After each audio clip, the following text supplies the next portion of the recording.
All righty, good afternoon, everyone. We're going to call our school board meeting to order.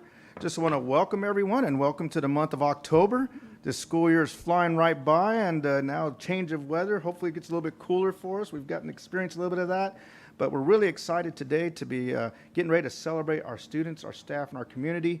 But we're going to start right now with the Pledge of Allegiance, and it is going to be led by Miss, and I apologize, Sabagal, second grade class from Riley College Prep Academy, will be leading us in the Pledge of Allegiance. So let's all stand, please. Please stand for the Pledge of Allegiance.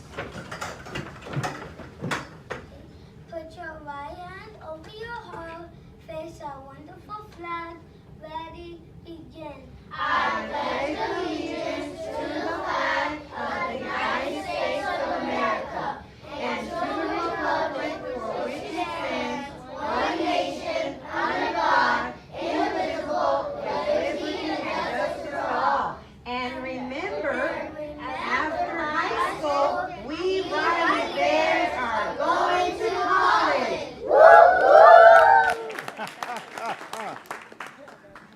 Wow. Well, that was a real good one. I mean, they're always good, but that's the way to start off a meeting. Let me say that. That's for sure. So, all right, folks, we're going to go ahead and take a look at the agenda, and we'll ask for an approval on the agenda or any amendments to the agenda. So moved. Second.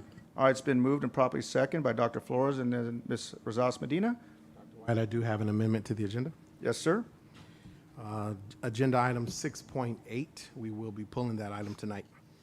All righty, that is noted in the agenda. Any other conversation, amendments, items to be pulled? All righty, folks, let's go ahead and vote on the agenda as amended, please.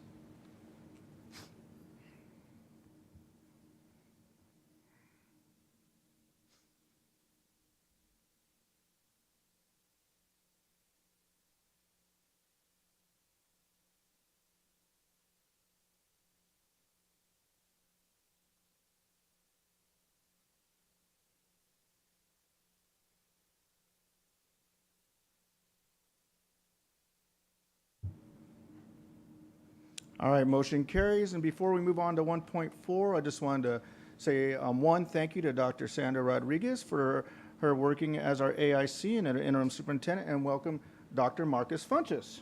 So he'll be working with us this month as our AIC.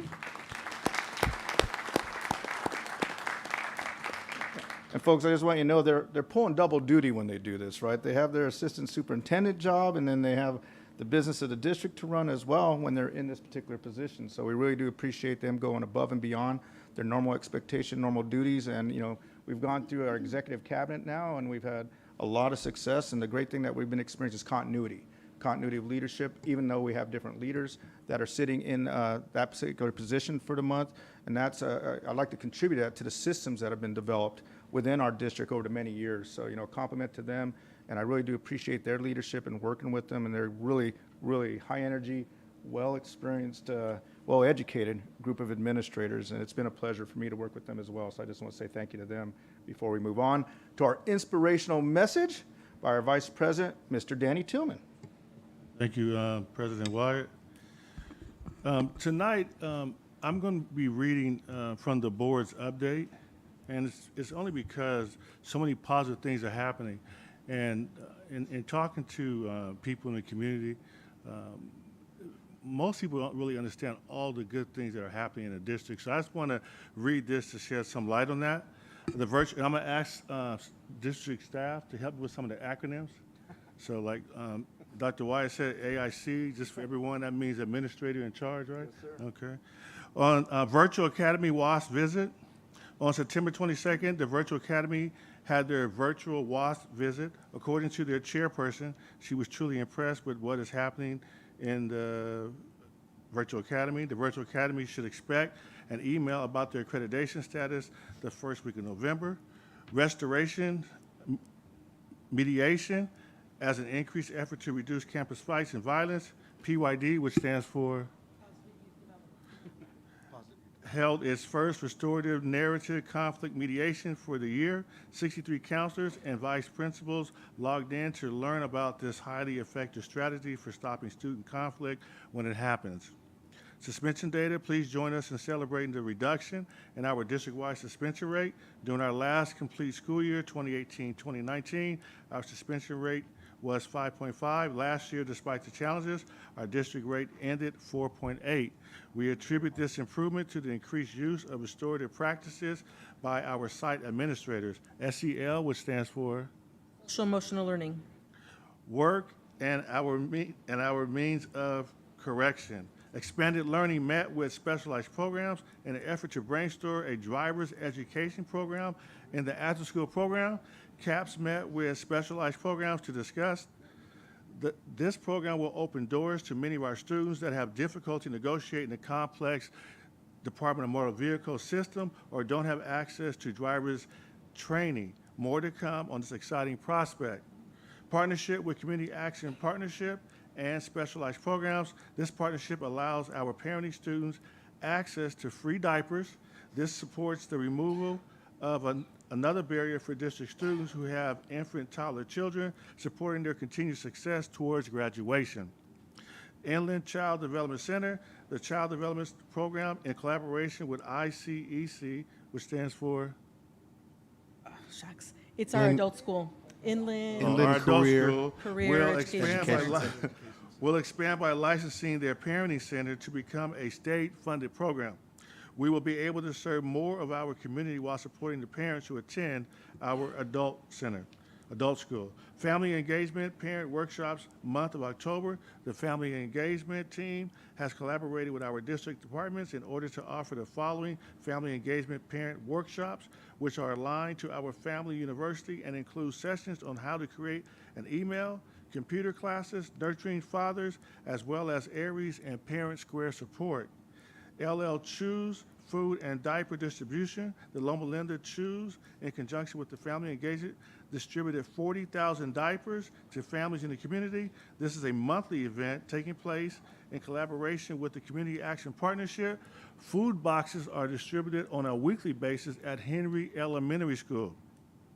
Superintendent Parent Advisory Committee meeting. The Superintendent Parent Advisory Committee meeting took place on Monday, September 26th from 4:30 to 6 p.m. at the Board of Education. Parents were invited to listen to presentations from the following: early literacy, footsteps to brilliance, safety, Parent Square, late start. Feedback was obtained from the parents and future topics were discussed. Principals were encouraged to motivate their reps to attend the monthly meetings. Next meeting will be October the 24th at the same location and same time and will be available in hybrid mode. Emotional well-being and parent support groups in partnership with Victor Community. By popular demand, the Family Engagement Team is continuing to collaborate with Victor Community to provide parents with emotional well-being and parent support groups every Wednesday from 5 o'clock to 6:30 p.m. Unplug and Play, Santa Claus Inc. event on Saturday, October the 1st. The SWSS department, which stands for Wellness and student supports. will be hosting the Unplug and Play event to distribute toys and books that were donated to the San Bernardino City West School District from Santa Claus Inc., Good 360, and Toys for Tots. The donations are for elementary San Bernardino City Unified School District students who have been affected by COVID. The event will take place at Indian Springs High School in the multi-use room from 9 o'clock a.m. to 1 o'clock p.m. Kindergarten Caminata, did I pronounce that right? That sounds a lot better. Student Services and Elementary Instruction and are collaborating to host a kindergarten caminata at San Bernardino Valley College. Kindergarten students from all of the district will have an opportunity to take their first steps on a college campus. More information to come. And under board discussion, rec aides, PE teachers, and kindergarten support, the board reached consensus to agendize the following discussion topics: increasing recreation aid hours to a minimum of 4 hours, adding elementary PE teachers to support teacher wellness, and adding interns or instructional aides to support full-day kindergarten teachers. These topics will be agendized following the board workshop on the budget. This will allow the board to make fiscally informed decisions as they relate to these topics. And that's only 2 pages out of 8, but I'll stop there and thank the district staff for doing a great job. Thank you very much. And thank you, Vice President Tillman, for that inspirational message. And I think what's really important also for the community to know is that we get a Friday update every week. So you can imagine that's just 1 week of amazing things happening in this district. So I want you to know it's something always amazing happening every day in this district. But that's a 1 week snapshot of what we see here in San Mateo City Unified School District. So, I think even ourselves, we don't even know all the amazing events that happen because there's so many going on. So I think that was really a really inspirational reading, Mr. Tillman, to share that with us. And just, there'll be a quiz on the acronyms for all of us later, just so you know, because there are tons of acronyms in education. So the one thing we want to do is move on, though, to 2.0, which is our special presentations and recognitions. And I will hand this over to Dr. Funches. Thank you, Dr. Wyatt. Thank you, Vice President Tillman. Thank you, Board.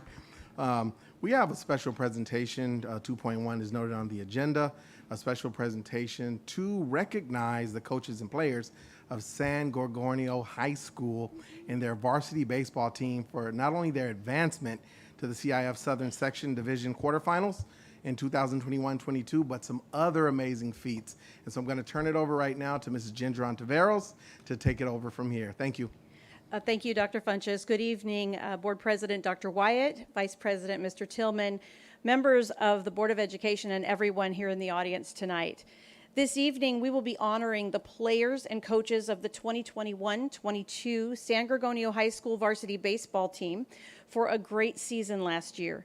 In spite of some unique challenges that they faced, these players stepped up to the plate and hit a home run for their school. Overall, the team won 14 games and advanced to the CIF Southern Section Division VI quarterfinals. I know we're all really proud of them for that. Let's hear it, yes. The Board of Education allocates time during our meetings to recognize students across the districts in an effort to support self-esteem and honor our scholars' achievements in areas of academics, fine arts, citizenship, most improvement, and on nights like tonight, athletics. At this time, I want to ask our esteemed Board of Education members and our administrator in charge, Dr. Marcus Funches, if you would please come down off the dais and make your way to the front so that we can present some recognition to our student athletes. Additionally, while they're moving forward, I'd like to ask for Principal Jorge De La Torre and San Gorgonio administrators who might be with him, as well as Athletic Director Matt Maida, to come up front and join them.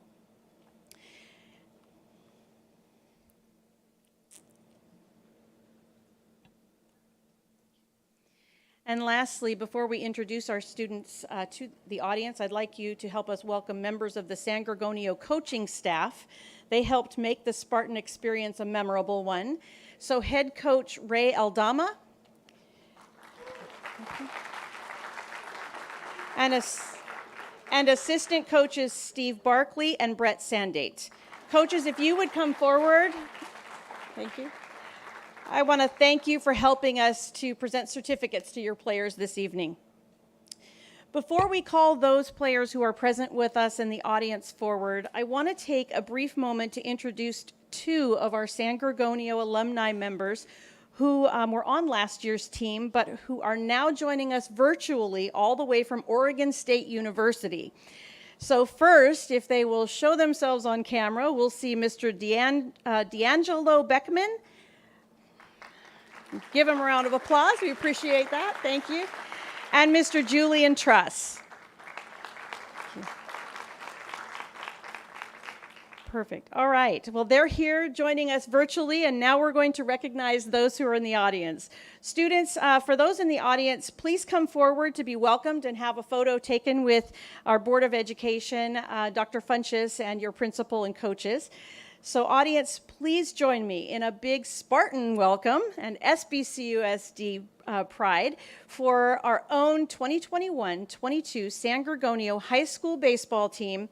First up, Jackson Barkley.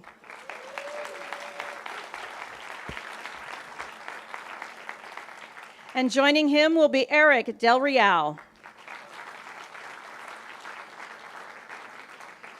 Please welcome Isaiah Frausto. And now let's have Justin George. Preston George. Come on down. A round of applause for James Macias. And joining him, John Macias. Please welcome Jason Maris. Join us up here in the front, Thomas Moreno. And now we'd like to welcome Timothy Moreno. Let's hear it for Ulysses Presidio.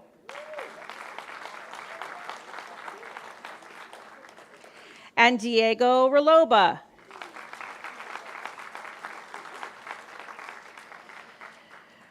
Mr. Dominic Ramos Rodriguez. Chris Salinas. And last but definitely not least, Mr. James Sanchez.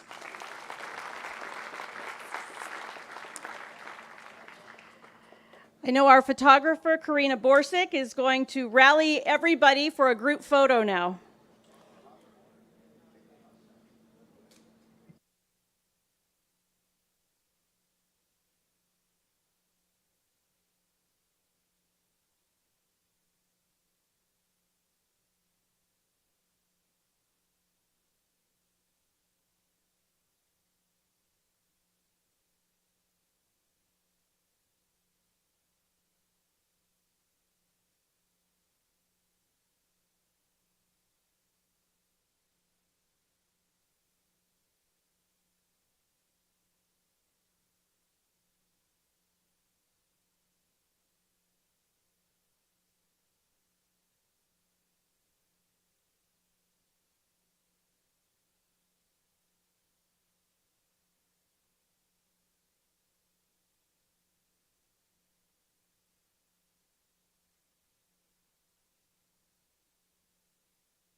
Let's give a round of applause to this great-looking baseball team, right?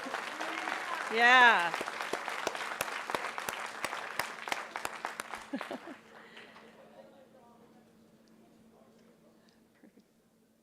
All right.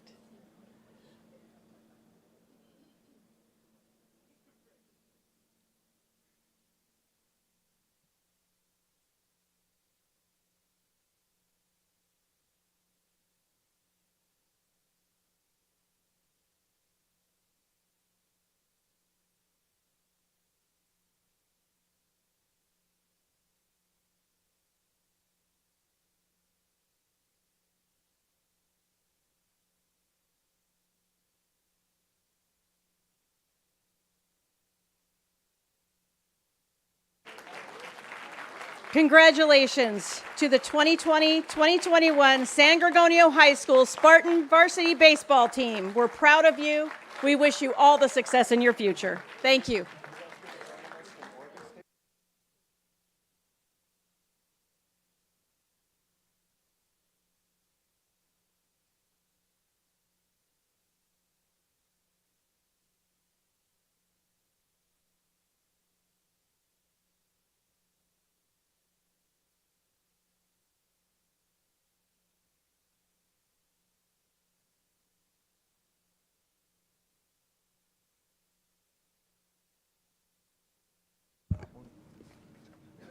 Thank you, Ms. Ontiveros, and to our Spartans, well done.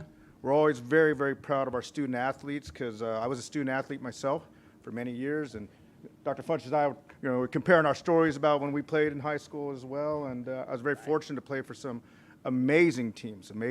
So we know the hard work that you put in day day out. Kids go home, they do homework, you go on to practice, then you do homework when you get home, and it is a long, long day. So for our student athletes, great job. You make us proud. You make our city proud. I want to also say congratulations on behalf of Joe Baca Jr., our County Board of Supervisor. He would like to have been here tonight, but he is actually having a birthday celebration, so I want to make sure to say congratulations from him as well because he provided certificates of honor and recognition to our students. So we always appreciate when our local politicians are supporting our programs and our kids, because a lot of greatness comes out of this city, and we want to continue to emphasize that we have outstanding children here that grow up to be responsible and hardworking adults. So great job again to our Spartans, and it looks like Dr. Flores, you had a comment. Yes, I also want to thank the families for supporting their sons, and also the coaches, and also the administrators, and also the athletic director. It's real important. It takes a team, just not the players. It takes a whole team of everybody together. And as a parent of a softball women's athlete, I can attest to that. So thank you very much, and we're so proud of you. May your light keep shining. Thank you, Dr. Flores. I wanted to say, when we were looking at that team picture, what a good-looking group of young men on there. And the one thing that also looks sharp are your uniforms, right? And this board, I believe it was 6 years ago, Mr. Tillman, made a commitment to our athletic programs, boys and girls, from middle school to high school, now including our cheer and our band and many of our VAPA programs, to dedicate money every year to ensure our students don't only play well, but they look sharp too. So I saw a lot of your shirts on today. Those and I was like, man, those are cool. We didn't have those when I was in high school, right? Those sharp-looking shirts. So we want you all to know out there that this board is committed to supporting our students in all programs in every way possible. Vice President Tillman. Yes, and I wanted to say congratulations, and as Dr. Flores said, thank you for the support.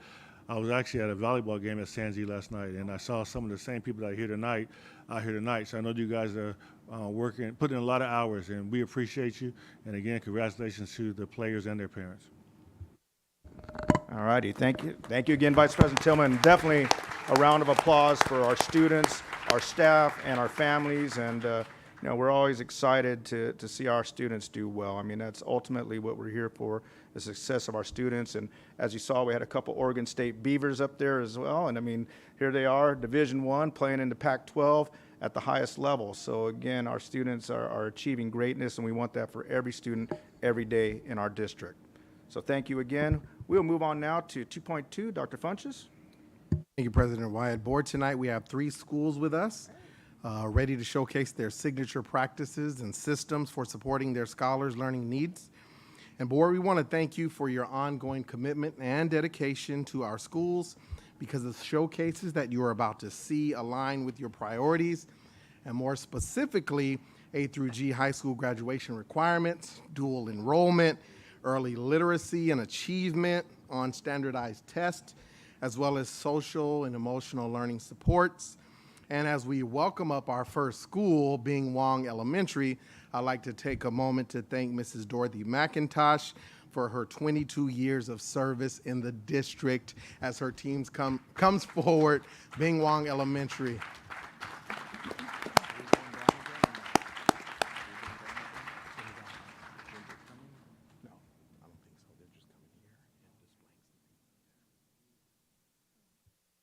For the players, if you guys have to leave, we understand you have homework and other things to do. You don't have to stay, but thank you.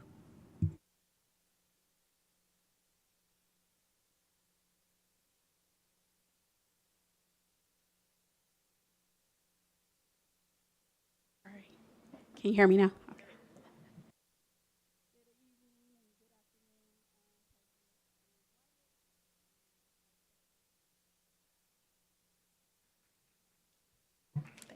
See, I needed my tech guy, Mr. Ruff, who supports me in that way. Good afternoon, President Wyatt, Vice President Tillman, and board and cabinet. Thank you for inviting us out today to give you a little glimpse into a day at Bing Wong Elementary. I am Dorothy McIntosh. I am the proud principal of the Bing Wong community, where I have been serving since the school opened in some capacity. And we serve right now 630 scholars, and every day over 60 classified and certificated employees come and dedicate themselves to help our scholars thrive. So I am going to turn it over to my tiny tigers to tell you about what's going on at Bing Wong.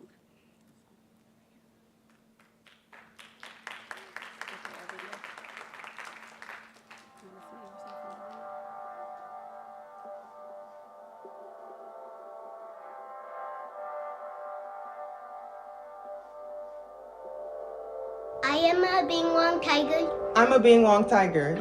I'm a Bing Wong tiger. You know what that means. I'm smart. I'm strong. I'm a sight to be seen. I welcome my challenge I gave my all in school. I show my respect and that makes me cool. I seize opportunity. That is for sure. I achieve. I exceed. You my mighty boy.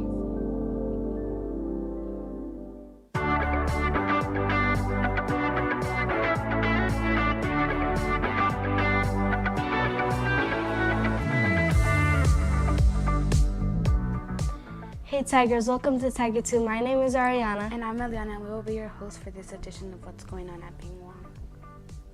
Here at Bing Wong, we offer many programs that encourage scholars to excel academically and interact respectfully while contributing positively to our Tiger community.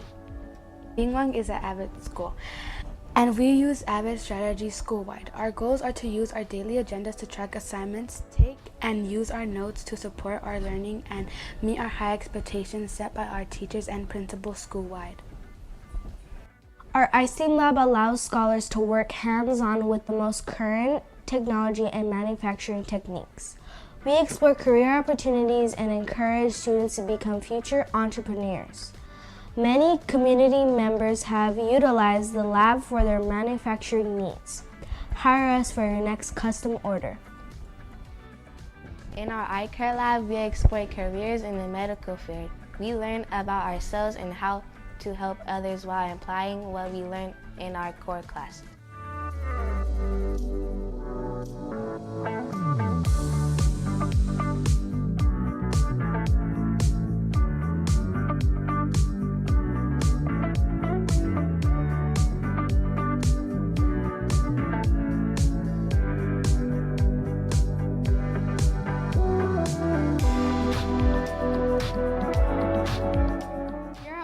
We pride ourselves on giving our mod severe scholars unique and meaningful opportunities to grow and interact. They develop their academic knowledge and life skills through participating in the 5 domains of basic curriculum. Here you see some of our special education scholars showing off their garden. Another program here at Bing Wong that builds relationships, encourages collaboration, and supports academic growth is Reading Buddies. Upper grade scholars visit lower grade scholars' classrooms to read with them, supporting literacy, growing readers, and mentorship through lower and upper grade collaboration. This year we are offering clubs as an alternative to recess. These clubs allow us to choose and help establish relationships with staff across our campus.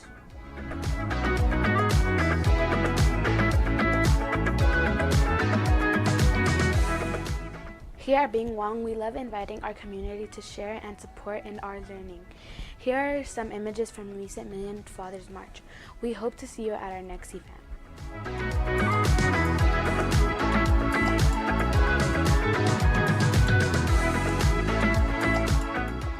Our dual immersion program is designed to help English learners and native English speakers develop proficiency and academic competency in English and Spanish.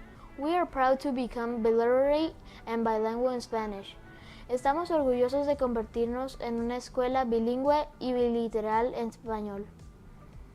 When we Tigers need some extra support, we have our learning lab. Our intervention specialists serve over 60 scholars on a weekly basis to help us get what individuals need. Having a safe and welcoming environment for our scholars is very important to us. We use the PBIS Rewards program to encourage and recognize positive behavior. Scholars can purchase incentives at our Walmart or qualify for special events with their PBIS points. We were also recently recognized as a silver school by the PBIS Coalition of California.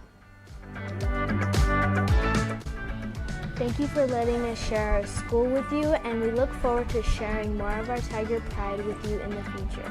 Thanks for joining us, and we will see you next time on What's going on at Bing Wong?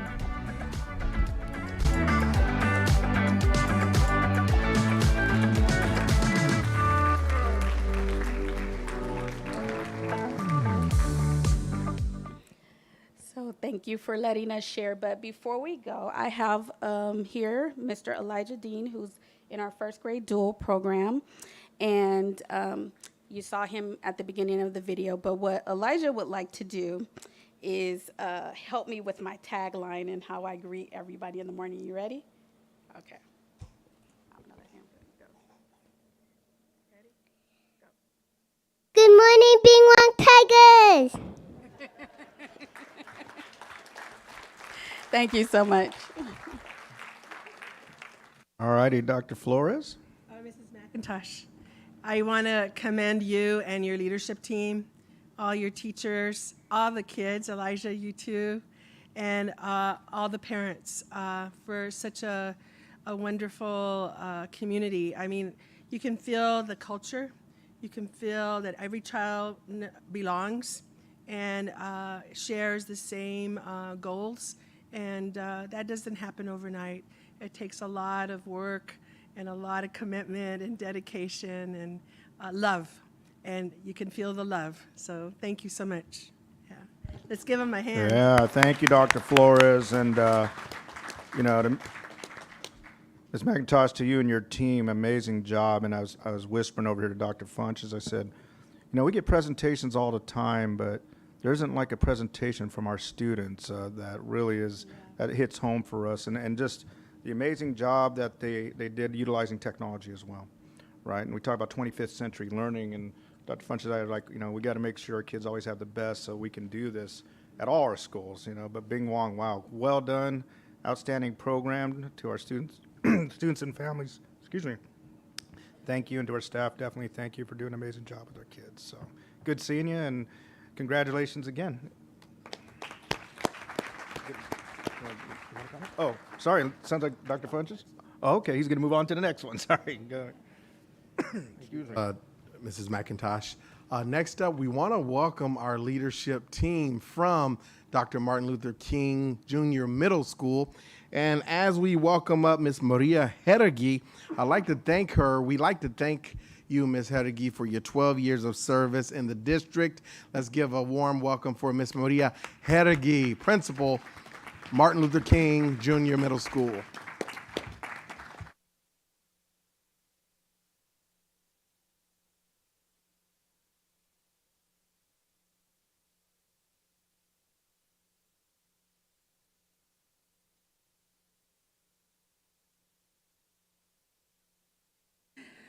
Good evening, President Wyatt, Vice President Tillman, board members, Administrator in Charge, Dr. Marcus Funches, Cabinet, and audience. My name is Maria Heregi, the Borough Principal of King Middle School. Today we're going to be presenting to you our Roadrunner Academy. It's an intervention and an enrichment program that was implemented this school year to meet the academic needs of our schools, our scholars, in an effort to close the achievement gap post-COVID-19. The purpose of the Roadrunner Academy, next. Thank you. The purpose of the Roadrunner Academy is to provide the tools our scholars need to strengthen their foundational skills and close the learning gap in the collaborative and responsive way that is embedded in our school day. Our goal is to provide scholars with support to improve and demonstrate growth towards meeting grade level standards as evident by the CASP, the LPAC, and the NWEA. I would like to introduce to you my vice principals who will be sharing this presentation with me today. Our up-and-coming future principals of SBC USD, I want to introduce to you Harold Olivo and Kirk Frazier.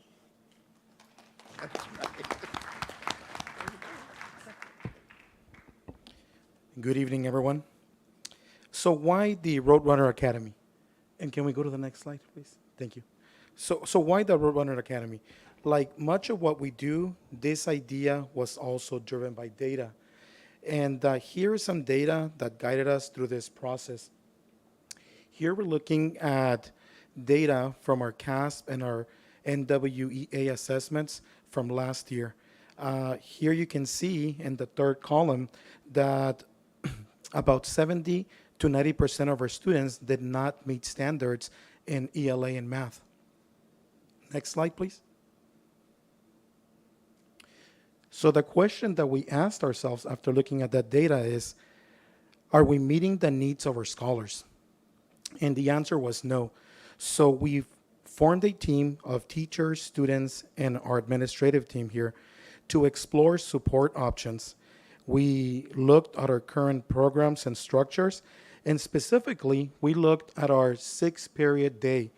And what we realized was that with our program at the time, 6 periods, we did not have the time to be able to provide enrichment and support to all the scholars that we wanted to. So next slide, please. Oh, I'm sorry, can you go back? Sorry. So here you can see that with that specific program, we were only able to provide support in enrichment to 245 students through our Spanish, band, and AVID electives. And we were able to provide support to a total of 130 students through our writing support class, RSP support, and ELD supports. So not nearly where we wanted to be at. Next. This is this year's data. And if you look at this data here, we're looking specifically at the NWEA data from the fall. You can see that even this year, we continue to see the same trend. Between 80 and 90% of the students are not meeting standards in ELA and math.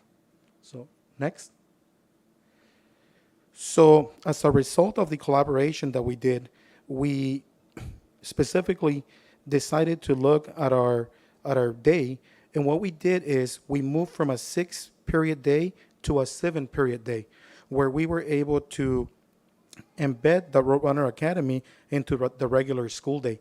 So with the additional period, we are now able to provide enrichment and support to a lot more students. So now we are able to provide support to a total of 458 students in reading, writing, and math, and RSP and ELD.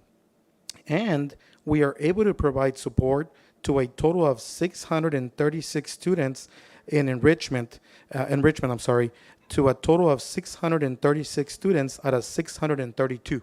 And that's not a mistake. There are some students that are able to take dual enrichment classes through their elective and through the Roadrunner Academy. So now, my coworker, Kirk Frazier. Good afternoon. So how does Roadrunner Academy work? So all scholars will be assessed in reading, writing, and math. And if they demonstrate proficiency, then they could take the enrichment classes. Scholars who need support in the areas of reading, writing, and math will be enrolled in the intervention classes for those extra supports. Next slide. So period 2 is designed or is designated for time for the scholars' enrichment or academic interventions in the areas of math and ELA. Scholars are enrolled in 8-week-long classes, allowing them to participate in 5 different cycles. And some of the enrichment classes include anime, literature analysis, sports conditioning, and personal health, film, writing, etc. Throughout the year, we'll be adding additional classes, enrichment classes, things like esports, CPR, and first aid. So how do students exit the intervention? Next slide. So scholars are able to switch between interventions and enrichment classes if they demonstrate academic growth. For this reason, it's important that all scholars give their best efforts in their assessments so we could kind of gauge to see if they actually need additional supports or if they're ready to take those enrichment classes. And it's important to know that because it's a 5-week cycle, at the end of the 5th cycle, all the scholars are able to take enrichment classes. next slide, we actually have a nice little video or a showcase of our Roadrunner Academy. So I can play that video.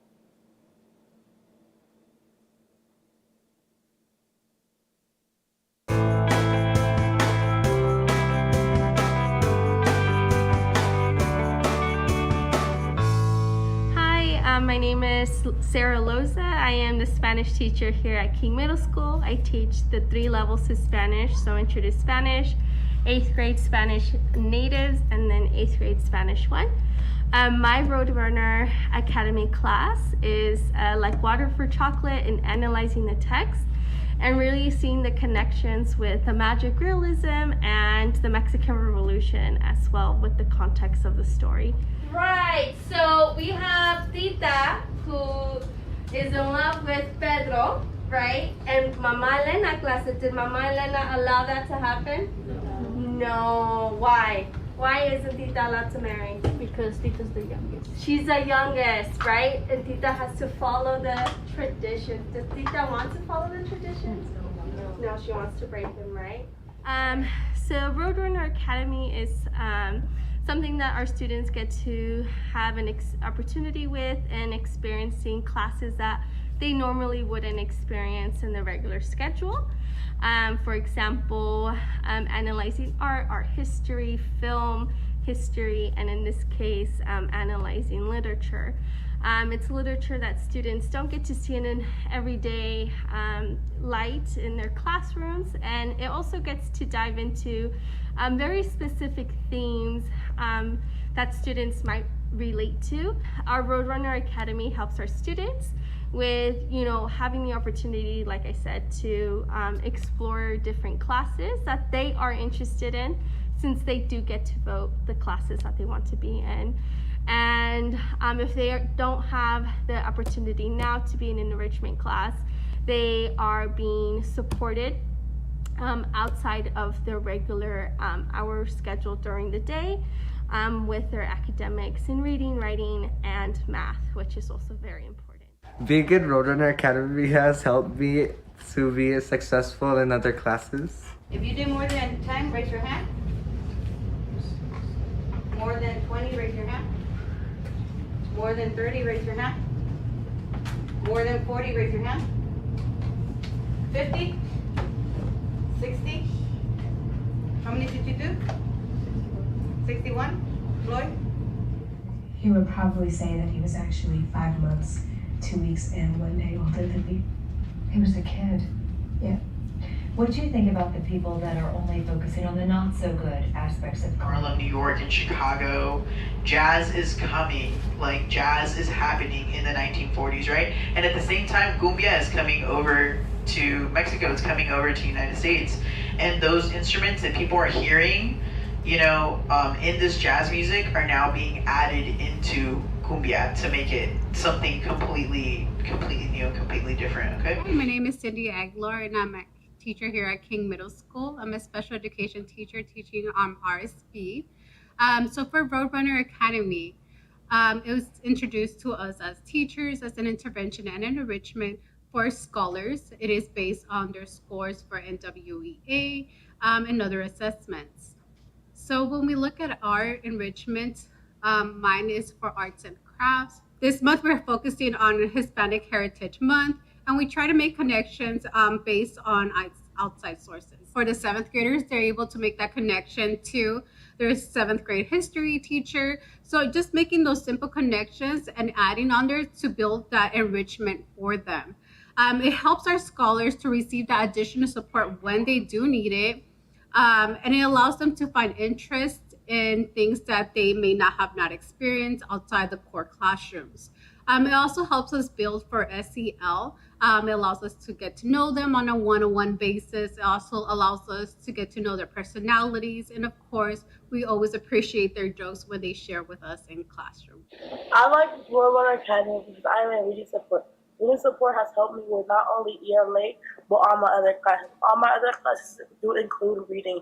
I'm glad I'm in a reading support class that's going to help better myself so I could be in an enrichment class. I want to do CPR so I could be a lifeguard when I grow up, and Reading Academy will really help me with that.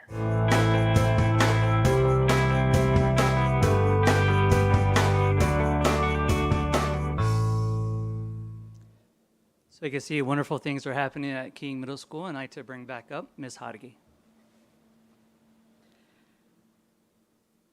So our last slide will talk to you about how this is an ongoing refinement program that we're implementing and trying to meet the needs of all of our students by name, by need. And so this is very, very specific and very targeted to the needs of all of our scholars. All right, Ms. Hodge, it looks like Dr. Flores has a question or comment for you. Mrs. Howdigi, Mr. Olivo, Mr. Frazier, I just want to commend you for your leadership, and you did the right thing. You asked everybody what needed to be done, and even the kids. And our middle school kids, we need to listen to them more. We need to listen to their recommendations because they know what they need, right? And what I admire about all of you is that you did it. And it's not easy to change schedules. It's not easy to find curriculum for and agendas and so forth for syllabi for all of the enrichment as well as the interventions. And the kids I can see that the kids have goals. And I love the film. I love the literary analysis. Oh my God, that's amazing. I'm going to come and visit. I'm going to come and visit and ask the kids personally, what they're learning. And, the coming out of the pandemic, we have to think out of the box. We have to think out of the box and how we organize teaching and learning. And our kids are really smart, and we have to inspire them, motivate them, use imagination, our creativity, and you all did that. So I just commend you very much. And also your staff as well. Thank you. It was definitely a 100% effort. We're finding that a lot of kiddos are volunteering to come to tutoring, where they're flooding the classrooms for tutoring because they do not want to be in an intervention. They want to make sure they're scoring what they need to be in order to be into the enrichments. So it's the carrot. That's great. Congratulations. Thank you. Thank you, Dr. Flores. Ms. Rosales Medina? I just want to say thank you so much for the presentation, but also thank you for being real and honest about the situation you're in. I think that's extremely important for one to recognize and find solutions is, for me, very courageous. And I want to say to the whole, not only to you, Ms. Howdigi, but to your staff, to everyone, the students. And that's when we have the opportunity to come together to really find areas of solutions that will help our students in the long run. So I want to say thank you. I'm really excited to see of many of the great things that's going to happen with this program. And if there's anything that we can do on our behalf with support through resources, please let us know. We're here to support. Thank you. Thank you, Ms. Rosales Medina. Ms. Ceballos? Yeah, so just echoing what has already been said, that is very courageous, right? To really come before the board in public and really open your school up and show the reality of what's going on. I really look forward to seeing you guys back here, towards the end of the year and see the gains that you've made.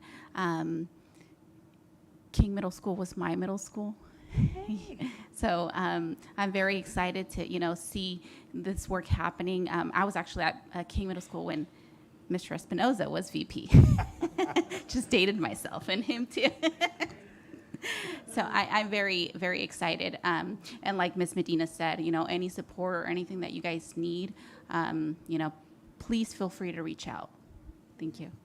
Thank you. One of the things that I do want to say is that I have the right staff at the right place. And so everyone coming together and giving 100% of their effort is tremendous, and it's really rewarding to see that happen. So we're excited as well. Thank you, Ms. Ceballos, and to also echo my colleagues' comments. Transparency is important for us, right? To develop trust and to let folks know we do need to improve in certain areas. So we really appreciate that here, because then we also know what we need to do as a board to support you and your staff to ensure that our students are growing in their education, and also to help give you the support and tools that we all need to educate our children. And I want to say also to Ms. Howdigi, I had never been to Washington, D.C. in my lifetime until your program was a Schools to Watch and was recognized at the highest level in our country which was in Washington, D.C. So again, I know you have a program of excellence there, and we're definitely going to continue to watch all of you. And again, we want to support you in your endeavor as well. So thank you for a wonderful presentation. Again, great to see the kids on the video. We love that. And, you know, I also acknowledge our team behind you in red. I didn't say that to them today, but we have SBTA in the house and our teachers. So all the ones that are doing the amazing job out there each and every day. And again, thank you for supporting us here at the board meetings. So great job, great presentation. Thank you. Thank you.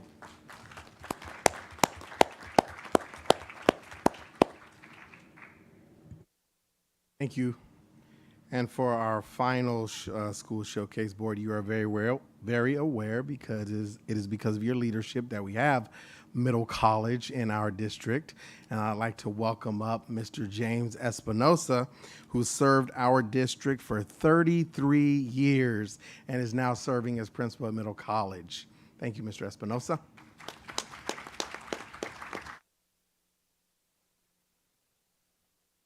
Testing.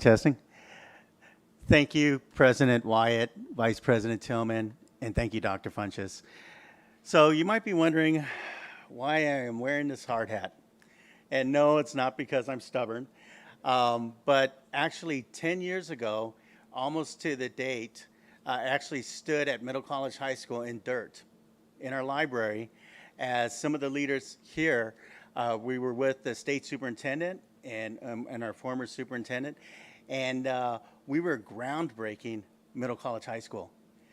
That October, October 2013, which is our 10-year anniversary, we did a ribbon cutting and we moved from the portables into our campus. And so tonight is really just a celebration of the board's vision, your support, and enabling us to be able to hopefully take things to the next level. And so it's my privilege and honor to share with the board, to share with the community, the cabinet, with our parents, with our families, and with our scholars, just some of the things that have happened. And then to end our presentation with a special presentation by 4 of our students. So let us begin. So next time, I'm going to go this way. So as many of you know, we opened in 2001 as a dual enrollment high school in a Middle College model. And a Middle College model, of course, as we know, is geared towards students that are underperforming in relationship to their ability. Then in 2013, we opened our new campus. That was an opportunity to expand and to just add an additional mark. We added 9th grade in fall of 2013, and thank you, board, because literally we proposed an idea of how do we help students that come to our school not to have to return to their home schools because they weren't fully prepared. And thank you to Mrs. Hadigi and the King team. King will always be my heart. I was there for 20 years. And to see what you're doing is just fantastic. Good job, you guys. So we opened up our 9th grade academy because we found out that students weren't fully prepared for the college classes. And it was a disservice to enter students into a dual enrollment program that they weren't prepared for when they were already underperforming coming in. So we proposed having a 9th grade. The district supported it. And 9th grade had 2 goals: help students matriculate to high school, and the second goal was help students prepare for the eventual college classes they would take as sophomores on their own across the street at Valley. We traditionally have 270 students, and here's something that people don't always know about us. They always say, oh, you guys do well because you have the best students. We have the greatest scholars in the world. But the truth is that our scholars come in mid-range. They're avid scholars. They come in with a 1.89 to 3.49, 80% by design. And middle colleges and dual enrollment programs right now, especially with the state, that is the design model to reach underserved, underrepresented populations that have the ability to achieve in college and graduate from a 4-year college with the support. So that's who we target, and as you can see, our demographics represent our district. And so we're proud of that because not all dual enrollment programs do that. We target the mid-range student who, with extra support, can graduate from a college towards their career goals. Next. So what's the program structure? And again, this, many of you know this, but this is also for the broader audience. Our 9th grade is a closed campus. There are 6 classes, and again, the focus is preparation. They get some college, but that's a little more guided.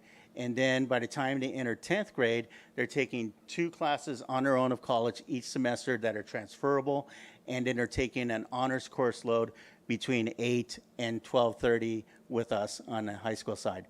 They earn their LOT and their VAPA requirements for A to G at the college, and they're required to take 2 college classes, 4 units per semester, and they really have 3 goals. One, they can earn significant college credit, which the research shows that if they do, they are more likely to graduate from a 4-year college. And then second, they can earn their IGETSI transfer credit, save time, save money, and then get to college. And then thirdly, they can they can earn their AA. Next. So we wouldn't have had these successes if the board hadn't had the vision to see where students might be if the program was expanded. This last year, and I always like to go by the most recent data because sometimes we can go past data, but we continue to have a 100% graduation rate. When we started the journey at the new campus 10 years ago, we did not have a 100% graduation rate. We continue to have between 98% and 100% A to G completion. When I got there, we were more towards 80% A to G completion, but by providing some extra systems and some things we're going to talk about in a few minutes, we were able to turn that around so that we now have a 98 to 100%. Last year we had one student not make it by one class, and we're proud of that student because he went through everything that everybody else went through in COVID and lost a parent, and he still persisted to graduate. And it's not about our data, it's about scholars reaching their full potential and getting to the next levels. So we're proud of that 98%. 80% of our students graduated with the Golden State Seal of Merit. Remember, our students came in underperforming. 53% graduated with the Seal by Literacy. 100% were accepted to 4-year colleges. Each year, some of them choose to remain in community colleges, which is a great choice because it is a choice. And then our students graduated on the high school side with a 4.15 GPA. Remember, they came in with 80%. With between a 2.0 basically and 3.49. And this was an honors coursework. And then of course we were recognized as a distinguished school in 21. And then we, on a yearly basis, end up an AVID school distinction. And when we started that journey 10 years ago, we didn't really have an AVID program. We had it by name only, but we weren't consistent. So we had to have a vision to make AVID what it could be because students need the support in a college preparation in order to be successful in college, whether it's at the 2-year college or the 4-year college. So we had work to do and we did it. Next. College and career success. So on the college side, students yearly average about 50 transferable credits upon graduation. 6% earned their IGETSI certification, and this last year 29% earned an AA. Their college GPA was 3.0. It did go down during the pandemic, because students thrive in an in-seat program with support. They had a difficult time with the distance learning, and those are some realities we had to look at, and we're making the turnaround now. But scholars averaged last year $1 million in scholarships and grants, and the average student earns yearly between $10,000 and $14,000 per scholar in grants and scholarships. 20% higher success rate than a regular community college member. And last year, one female STEM scholar earned $154,000 from UCSD to attend their engineering program. So we're really starting to see the evidence, and there's lots of anecdotal evidence, but the evidence of students taking it to a different level, and then there's actually universities that are now supporting them they're recruiting them because they're the best prepared, but that wouldn't have happened without the board's vision 10 years ago. And then last year, the year before, we had our first Ivy League attendee, fully funded. She's doing fantastic, one of our focus group members. This year, we had the most variety of colleges attended because students are now attending college, not to just attend college and say, I went to a 4-year college. They're attending college as a tool to get to their career, their personal, and their leadership goals. Next. So this is a key point that the state is really at now, and we're so excited because we've tried to influence the state in some of our professional groups. Dual enrollment is now currently seen as an equity tool and not an enrollment strategy. When I got there, Our team, we were struggling with having enough students. We had 148 students. And so not only were we able to add students by adding the 9th grade, but we were able to sustain students by reducing our attrition down to 2 to 5% from 20%. And so we see dual enrollment as an equity strategy, closing the gap for those first generation college students.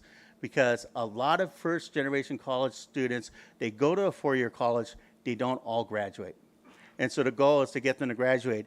And some of the data now, the clearinghouse data is showing that our students are persisting and they're graduating because of the preparation. Next. So this is our why. This is why we do it. And every one of those students that's standing there would not be necessarily standing there if not for the board's vision and support. And so now I want to just take 2 or 3 minutes to talk about some of the things that caused some of the exceptional results the last 10 years, and that also got us through the pandemic, because the pandemic was really hard on us also. Next. So this is going to sound super simple, and it's going to sound like it's too simplistic, but our building foundations, I can take the head off now, but our building foundations, we had to get a clear vision. When I first went there, I went to parents, I went to students, I went to staff. I said, what's our vision here? Everybody had a different answer. I said, what's the mission? Most people said, oh, you can earn an AA. Well, that was true. In the top 30%, we're doing a fantastic job of that. But there were a large group of students that should have been targeted that weren't. So we didn't have a clear vision. The second thing is that we did not have hardly any systems. We had a program. And so the program had some success, so we were kind of left alone. But it didn't have systems that supported a clear vision. And then the partnerships. We had no relationship with the college. The only time we ever saw the college was when we were dismissing students, and it wasn't a relationship, it was an event, and it was a negative event. So we had to strategically, by design, decide to build a partnership, which took a strategy. And then we're still under construction, and we'll talk about that shortly. Next. Next. So one of the first things we had to do, and we did as a team, and it wasn't my vision, it was their vision, our vision, every middle college, high school scholar will graduate from a 4-year college with preparation for career leadership and personal success. We imagine this is where we're going to be 10 years from now, our students, our scholars, as a result of our work together. It's all we do. I know not every school does that, but this is us. It's one sentence. Everybody knows it. This is what we do.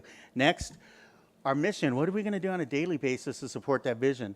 Well, we know that our students, if you can go back one, our students don't know how to navigate college because they're first generation.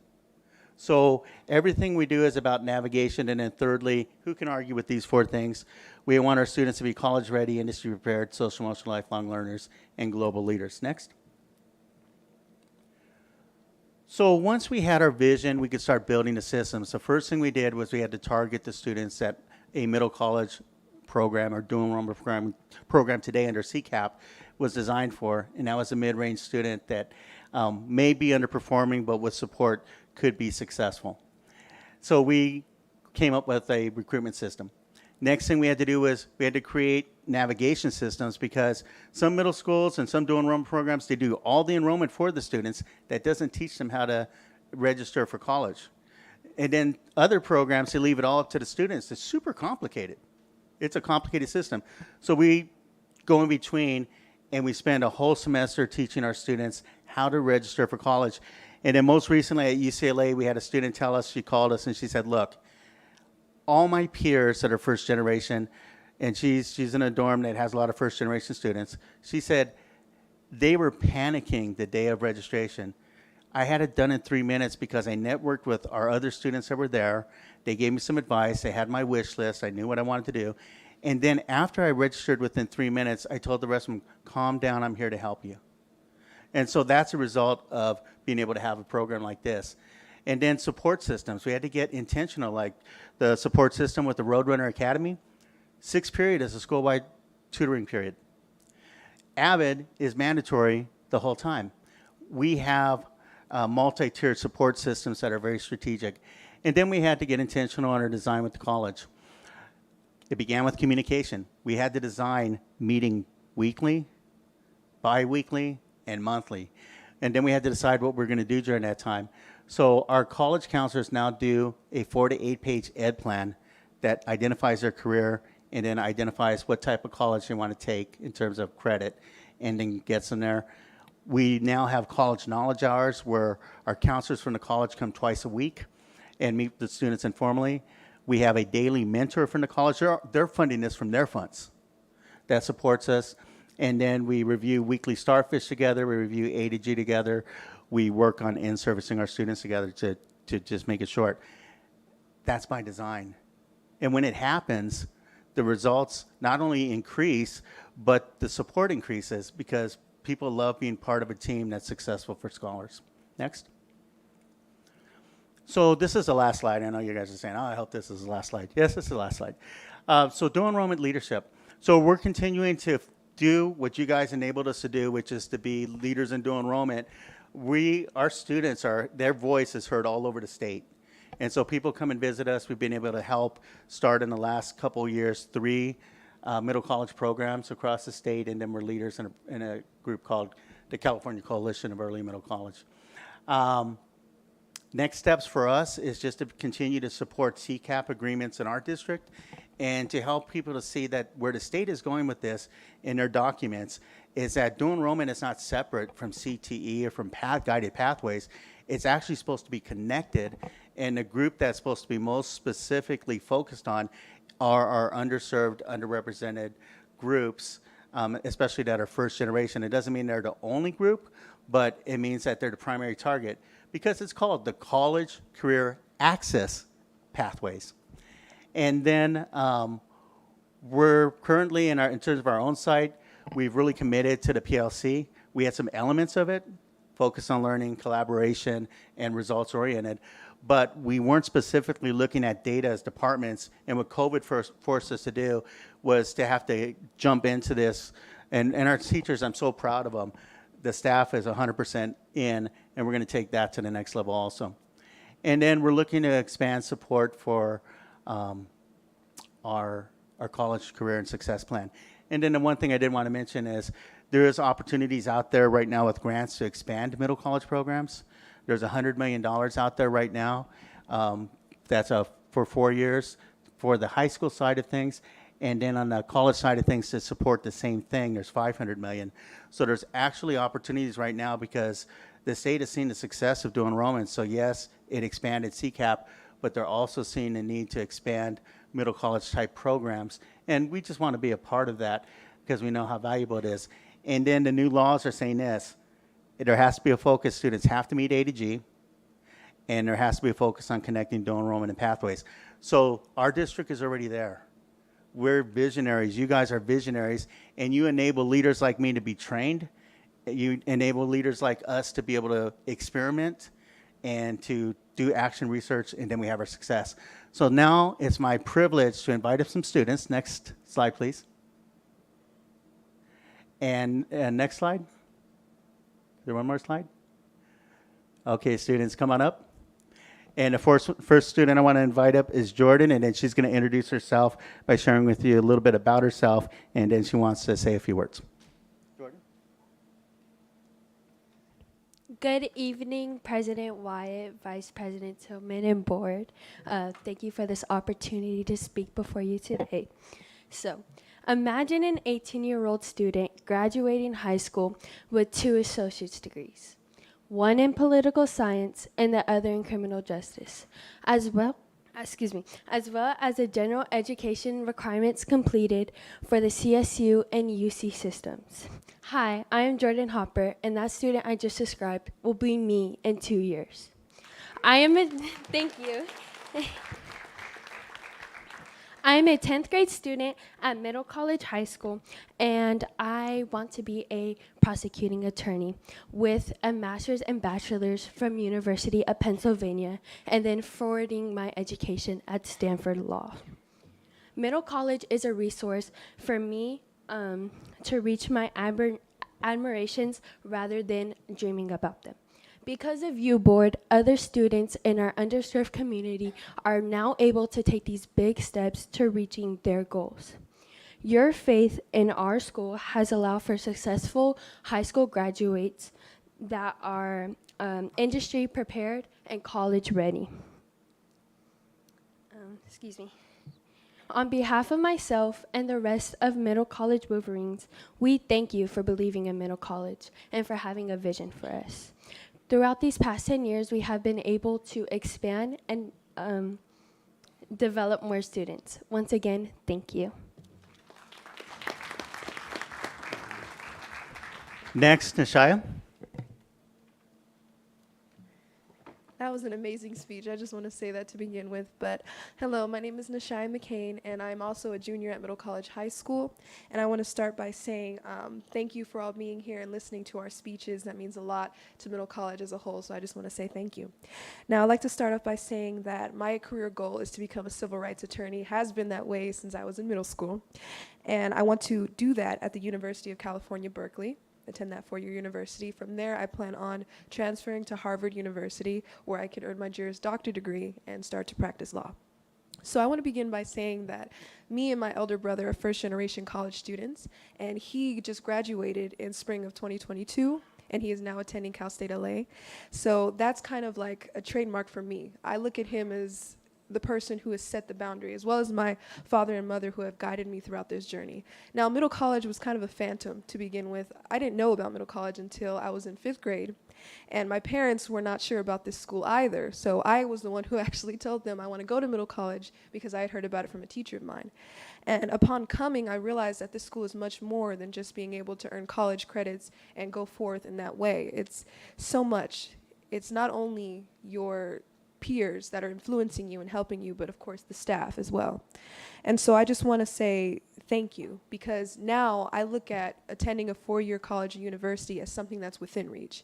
And not only because I am an underprivileged student, I also see that paying for college is not something that I can't do. I can now see with my brother all the financial aid that he's gotten because of this program that I can do this. I can pursue my dreams to become a civil rights attorney and not be scared to do so. So I want to say thank you for allowing me to dream higher and aim for something better. Thank you for making my goals a reality.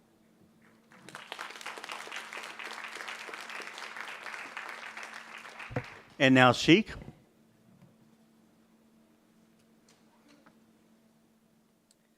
Good evening, ladies and gentlemen, board members. It's a pleasure to be here. Thank you for having us.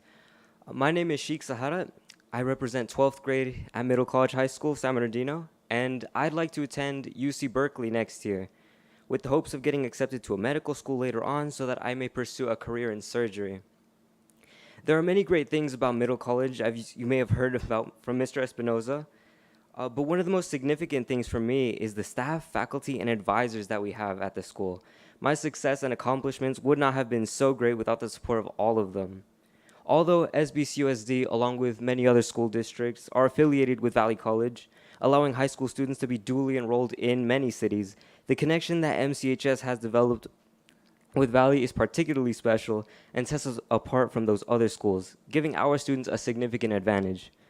Due to your vision, students at MCHS get the opportunity to communicate closely with Valley College counselors and staff who work together as a singular unit to ensure that we have an organized educational path to follow. My peers and I meet with our advisors in a mandatory educational plan conference at least once a semester to discuss our academic journey. Here is where we create and adjust our plans to end with one that is tailored to correlate with each student's goals.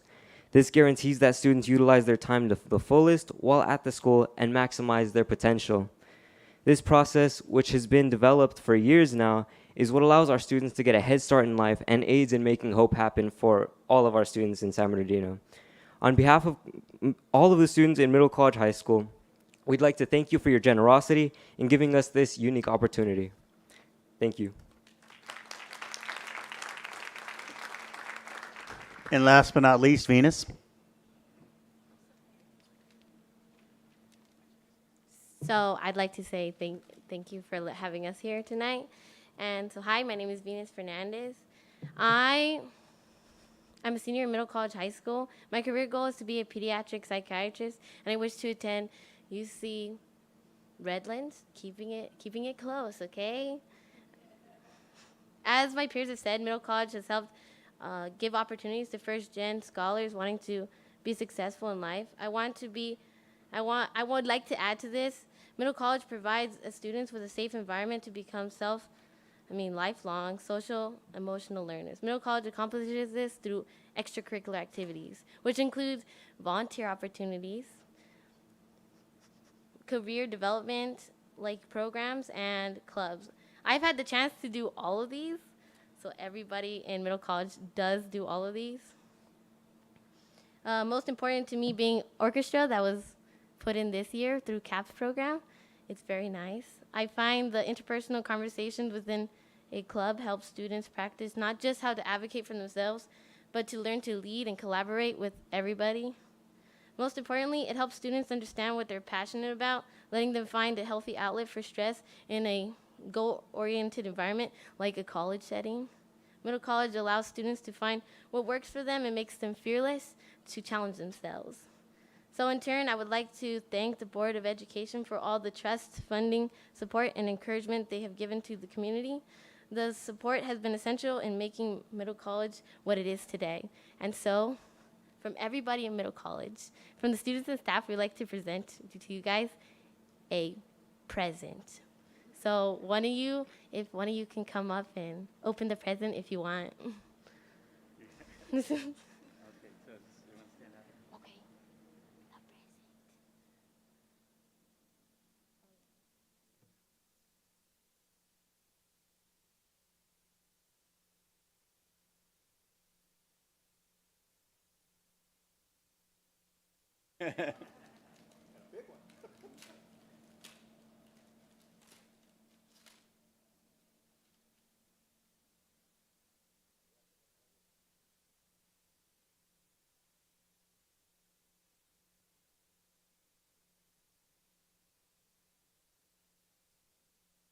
It's from the dollar store. It's okay.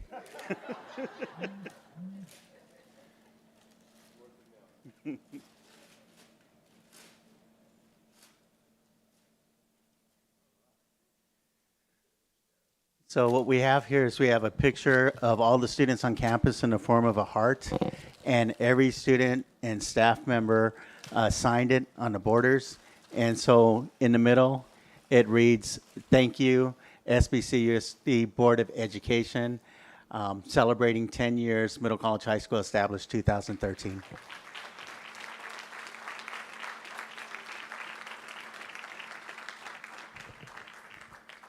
And that concludes our presentation.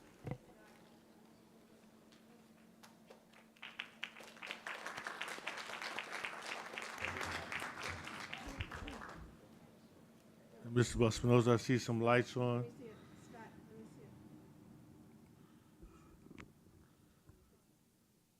Get in there, you guys. Well, I'll start with some questions that I had. Sure. And to all the students, you all did a wonderful job on your presentations. It's amazing how articulate and intelligent you all are. Wonderful job. To Mr. Espinoza, how many middle college schools in the state actually have campuses located close to the college like we do? Not that many. Right now, the model is shifting. It used to be that colleges had to be either on a campus or adjacent. We're unique in being adjacent, and it's actually a real benefit because we get to be a full high school and get the college opportunities also. A lot of programs now are schools within a school, so they're starting to have programs on the high school campus with some form of transportation to the community college. And I can remember when the campus was the oldest. They were the oldest building at San Bernardino Valley College across the street, and so just amazing to see the contrast between the old to the brand new. So it's really wonderful. How many students actually apply every year for middle college? So there's two categories of application. The 80%, which we call high potential, that's usually between anywhere 100 to 300. And then in terms of high achieving, which is the 3.5 and above with mid-range test scores or higher, that ends up being closer to 200. And how many do we accept every year? So we accept for freshmen, the freshman year, we accept a cohort of 60, instead of 75 because we leave room for additional students to be accepted from around the district the sophomore year. So we accept 60, 48 of those are high potential and 12 are high achieving. So I think the goal should be expanding the program. Yes. And finding ways to accommodate all the parents and students who want their kids to attend. So you don't have to answer that question now, but I think we really need to hear as a board what it's going to take to expand. And it may be what you talked about just now. Maybe they don't all have to be on that campus, but they can be on other campuses and participate if we think that'll work. But if it means that they need to be on a campus close to Valley College, then I suggest that we find a way to expand. There are, I'm sorry. To answer your question real quickly, there are opportunities for expansion. I know we can't cover it here, but I have ideas, and I'd, love to meet with the cabinet and have the cabinet share those ideas with you. Mr. Tillman, are you asking us to agendize this? Well, I don't know. We'll hear something back, and then through Dr. Funches, we'll engage with Mr. Espinosa, and then we'll bring something back to the board. And let me say this. I know you mentioned some grants. But none of this was contingent on grants when we created Middle College. Middle College was an idea of a board member, and the board, like Dr. Flores said, agendized it, made it a priority, and made it come to fruition, of course, with the staff and employees making it happen. And that's the case now. I'm not looking for grants to expand. The board has some money now, and I think it's important that we give parents what they want. And that's the reason why I ask the board on a regular basis, what are the programs with the waiting list? Because as a board, we should make sure we're giving parents what they're asking for. So this is one of those things, and every year we have to have a way to expand. We can't leave it confined to the number of students that we're at right now. I have too many people asking me about getting their children into the program.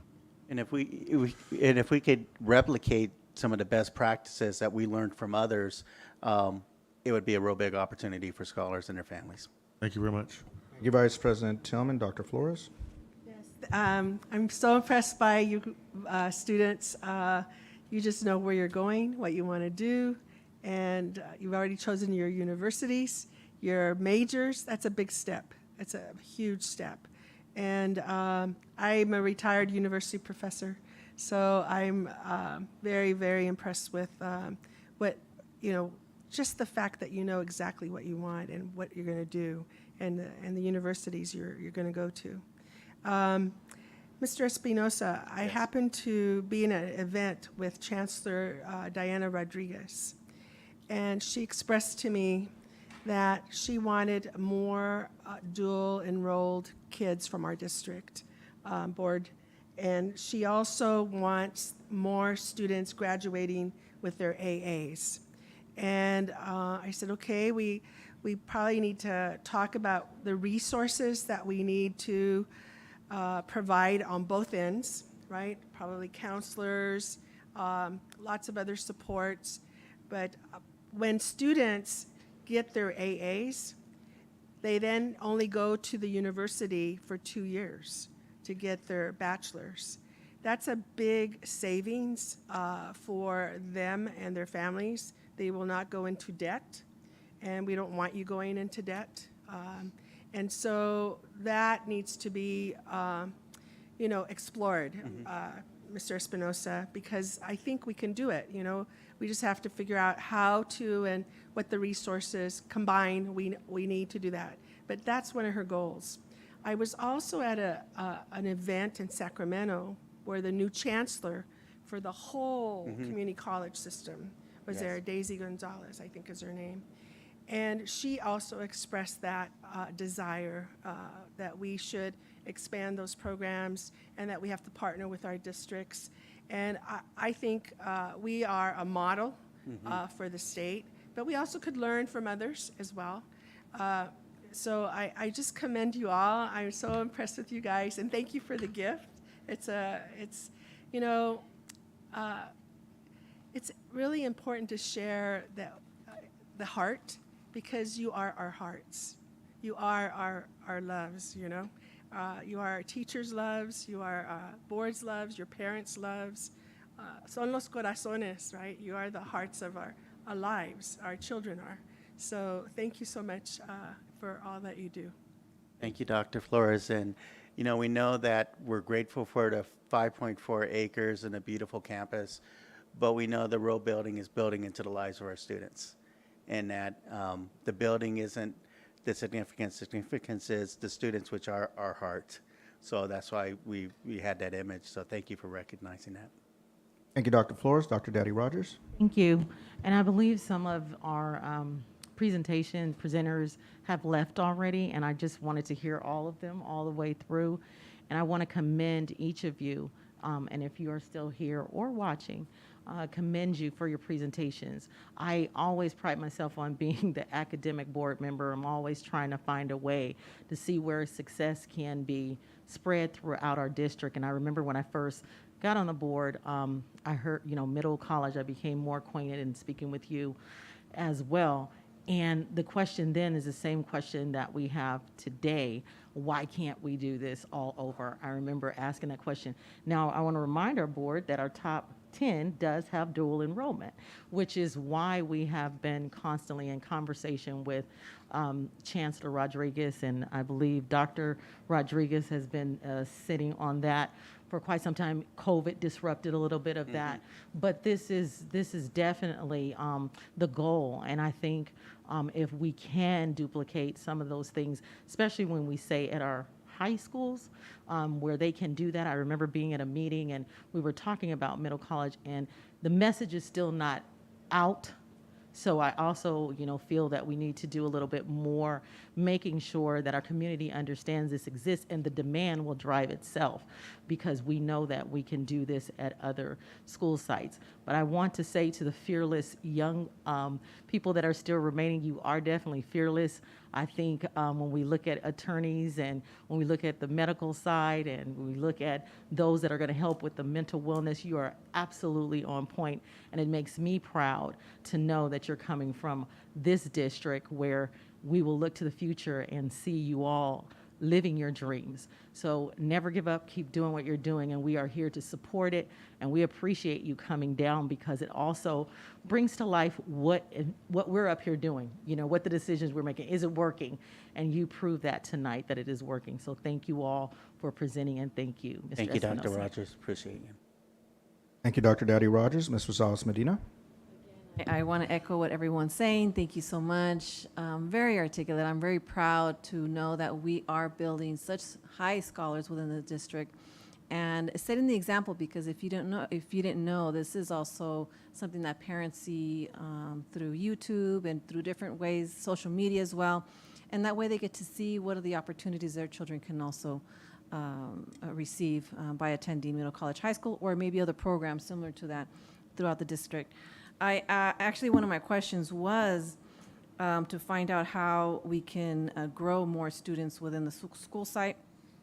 I know the campus is large, but not large. So I'm wondering what is the capacity that, would this be in a different presentation? But I would like to find out the capacity of students within the school site. Yeah, the capacity based on two things: the size of the campus, and then also the MOU agreement to have smaller class sizes is 300.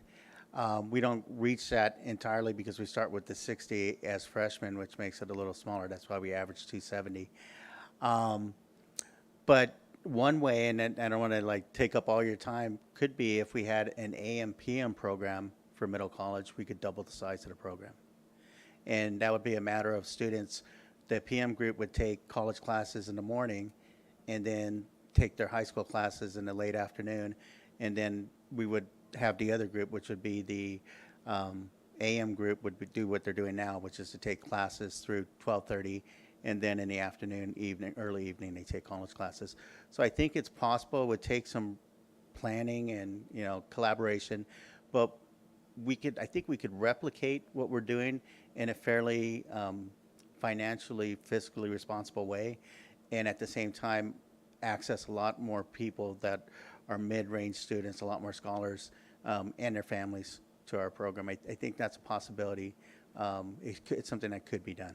And then I think the CCAP programs too, especially if they started with a vision of knowing why they're doing a CCAP and how it connects to guided pathways and doesn't necessarily it's not a separate. I think we could increase enrollment as an equity as strategy in that too, but it would just take some planning and some work. Okay, and I definitely would like to, since it's part of our top 10, it's also looking at strategically with both being middle college, high school, but also the partnership with other high schools throughout the district, and maybe that might be something that we can look into as to expand. I know that with such amazing work that you're doing, there's also trying to find out what the retention level is, and you don't have to answer that right now, but just being really looking at, you know, how many students apply and get in, and then throughout the year, do students end up leaving? And so then that's where we have to also Yeah, so we were be at mindful. 20% when I got there, over 20%. Then we dropped down between 3 and 5% yearly, and then with COVID, it did go up to about 12%, especially students struggled with college classes online. But even this last semester, we've been dramatically able to reduce that.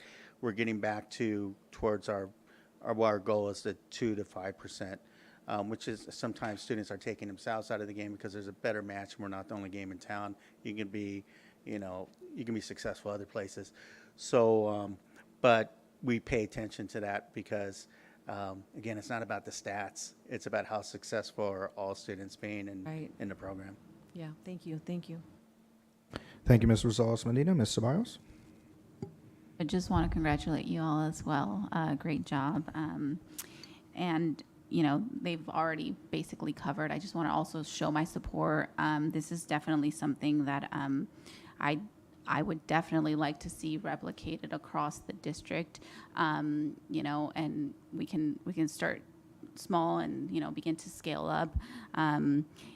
That AM, PM suggestion, I think, is a great idea, especially if the system's already built. It's just a matter of aligning and coordinating. But I think more than that, because you only have so much capacity, even if you were to double yourself in that way. I think really looking at different high schools in the district and being able to create those mini campus within the bigger campus.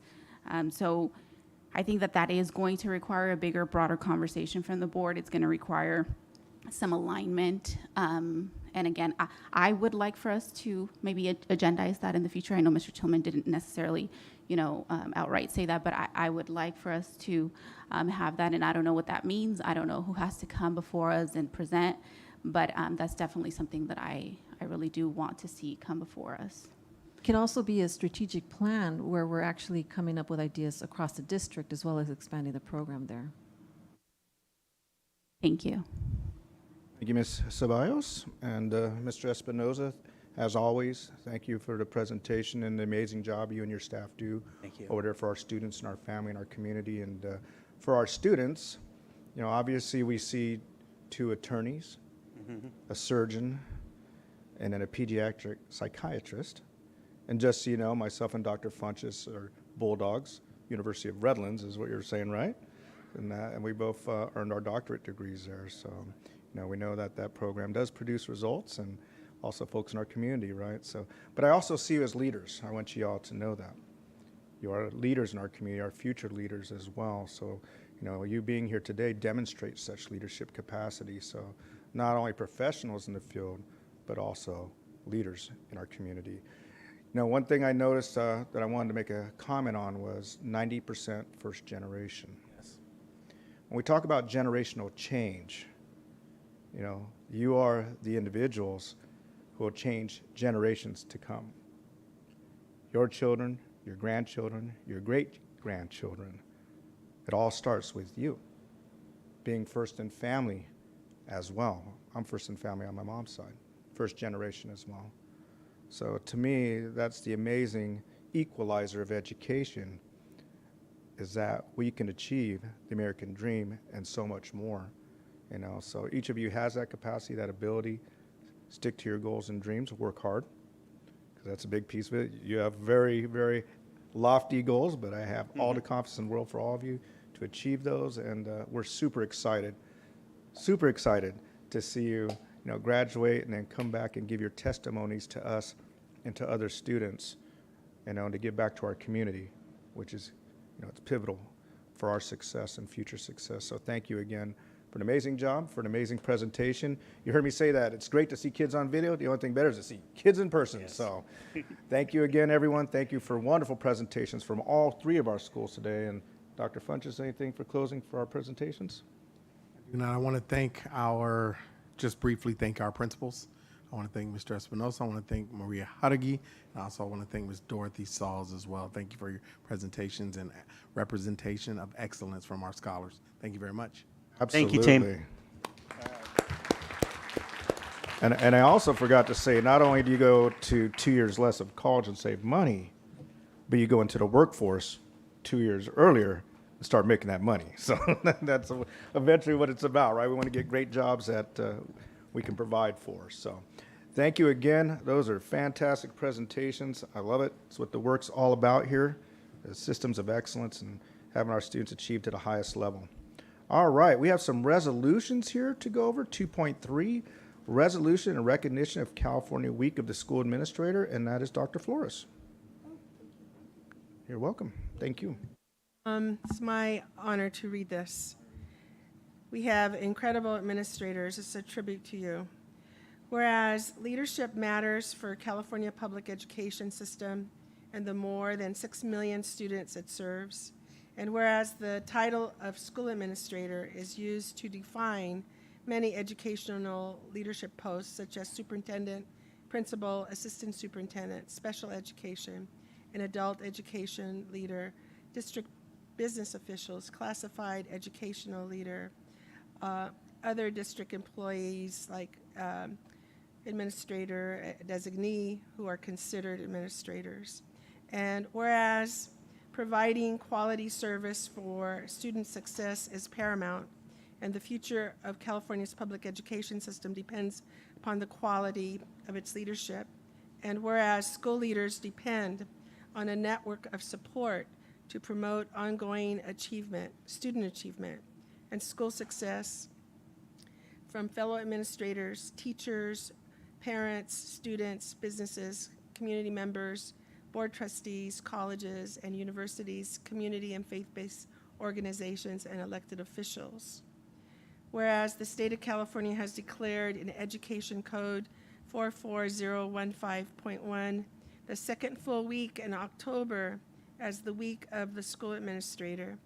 Therefore, be it resolved, the Board of Education of the San Bernardino City Unified School District declares October 9th through the 15th, 2022 as the week of the school administrator, and that all school leaders be commended for their contributions they make to successful student achievement.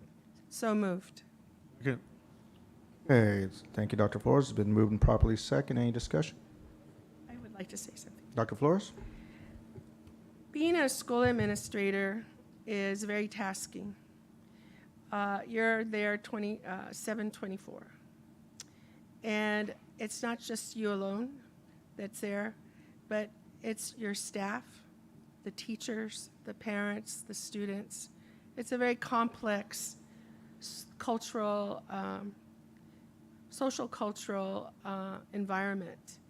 And to dedicate time and leadership, it takes special people to do that.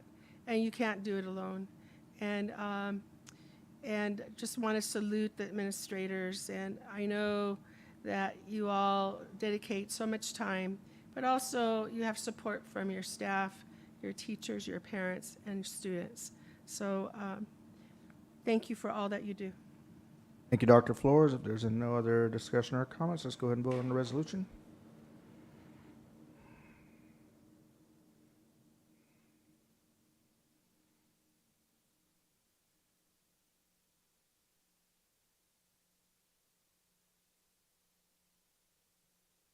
No, I was waiting for the resolution to pass.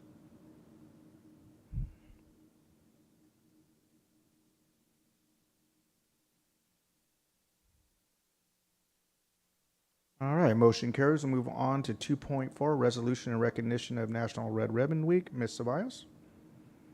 Thank you. Whereas according to data collected in 2020, half of Americans aged 12 and older have used illicit drugs in their lifetime.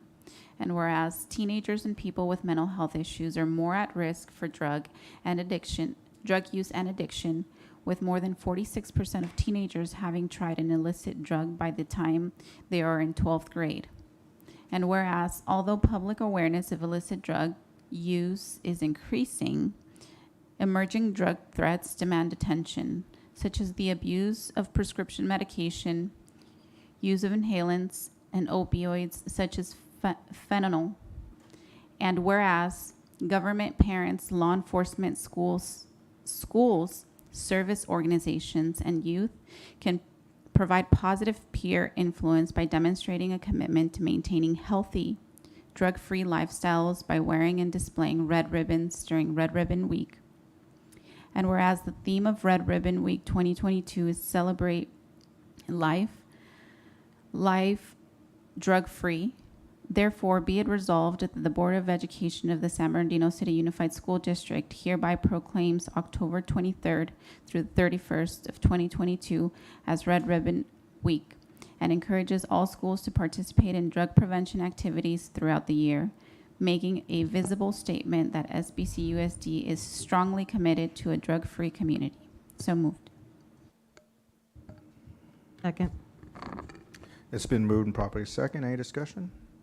Ms. Rosales Medina? I do, only because it was mentioned. We hear across in several of the districts, the fentanyl issue. So I was wondering if maybe you can give us an update to see if we have had any issues here in the school district. Thank you, Ms. Rosales Medina. I believe we can defer that to Dr. Funches, and then we can go from there. Thank you, Ms. Medina. I'll turn that over to Dr. Rodriguez at this time for a quick update. Thank you, sir. We at this time have not had any issues with fentanyl. We are updating board policy so that we can utilize it here in our district, as well as working with training our nurses and other personnel so that they are ready to provide that when needed. We do have fentanyl on order from California, from the Department of Education. It's been on order for about 2 weeks. You mean not yeah. Oh, I'm sorry. Thank you. Yes. Just yes. Thank you. Thank you. Thank you. Narcan, not fentanyl. So yes, we are. Watch the state, yes, I need to Dr. watch that. Let's rewind that. So we will have Narcan available within our school district for use in case of an emergency. Great. Thank you so much for that. Thank you both. Any other comments or discussion? I will say this, asked Ms. Rosales Medina, the activity in our area, and some of us, Dr. Rogers and myself, we sit on the San Bernardino Countywide Gangs and Drugs Task Force, and our conversations have been frequent and many on this topic, and working closely with the Chief of Police here, Mr. Goodman as well, Chief Polino, and our Sheriff Shannon Dykes, our DA Jason Anderson.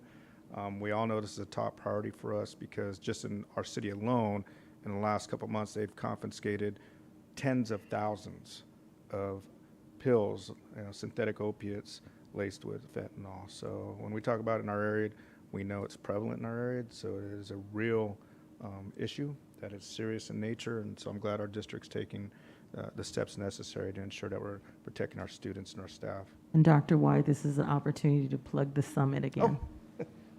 Thank you very much. And hopefully we have some spots left. And I want to thank San Bernardino City Unified School District for allowing us to utilize the Professional Development Center for our San Bernardino Countywide Gangs and Drugs Task Force Safety Summit, which is October 19th. There may still be some spots available. I'll say may because it sells out every year. And you could go to San Bernardino County Superintendent of Schools to our Innovation Engagement branch, and you can find the flyer there. We could share it as well here for you to attend, and I would encourage folks to attend it. We're going to have outstanding presentations by our local chiefs and sheriff.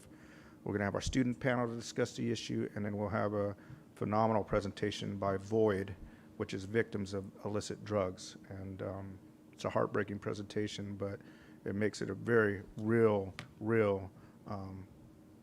experience for all of us that I hope none of us experience.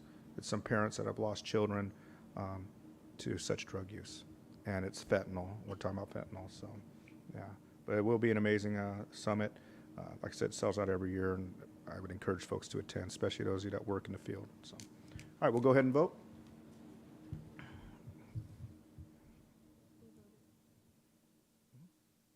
Are you probably waiting on me? All right, motion carries. We will move on to resolution 2.5, resolution to participate in the Great California Shakeout Earthquake Drill. Vice President Tillman. Thank you, President White. Whereas the San Bernardino City Unified School District recognizes that no community is immune from natural or man-made hazards and recognizes the importance of training staff and students to withstand these hazards. And whereas the district knows the importance of reducing human impact, property damage, interruption of educational services, and economic loss caused by those hazards. And whereas the district has a responsibility to promote earthquake preparedness with the staff, students, and families it serves and plans appropriately for earthquake-related disasters. And whereas proper training of district employees will allow them to facilitate the continuity of operations and assist our community following a major earthquake. And whereas by participating in the Great California Shakeout Earthquake Drill on Thursday, October 20th, 2022 at 10:20 a.m., the district has the opportunity to join millions of Californians in testing emergency response procedures.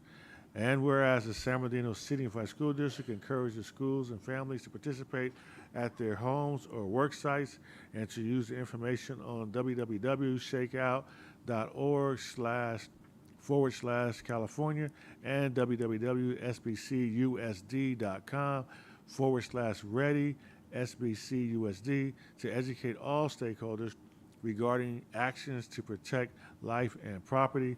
Therefore, be it resolved, the San Bernardino City Unified School District hereby directs district-wide participation in the Great California Shakeout Earthquake Drill on October 20th, 2022. So moved. Been moved and properly second. Any comments or discussion? All right, let's go ahead and vote.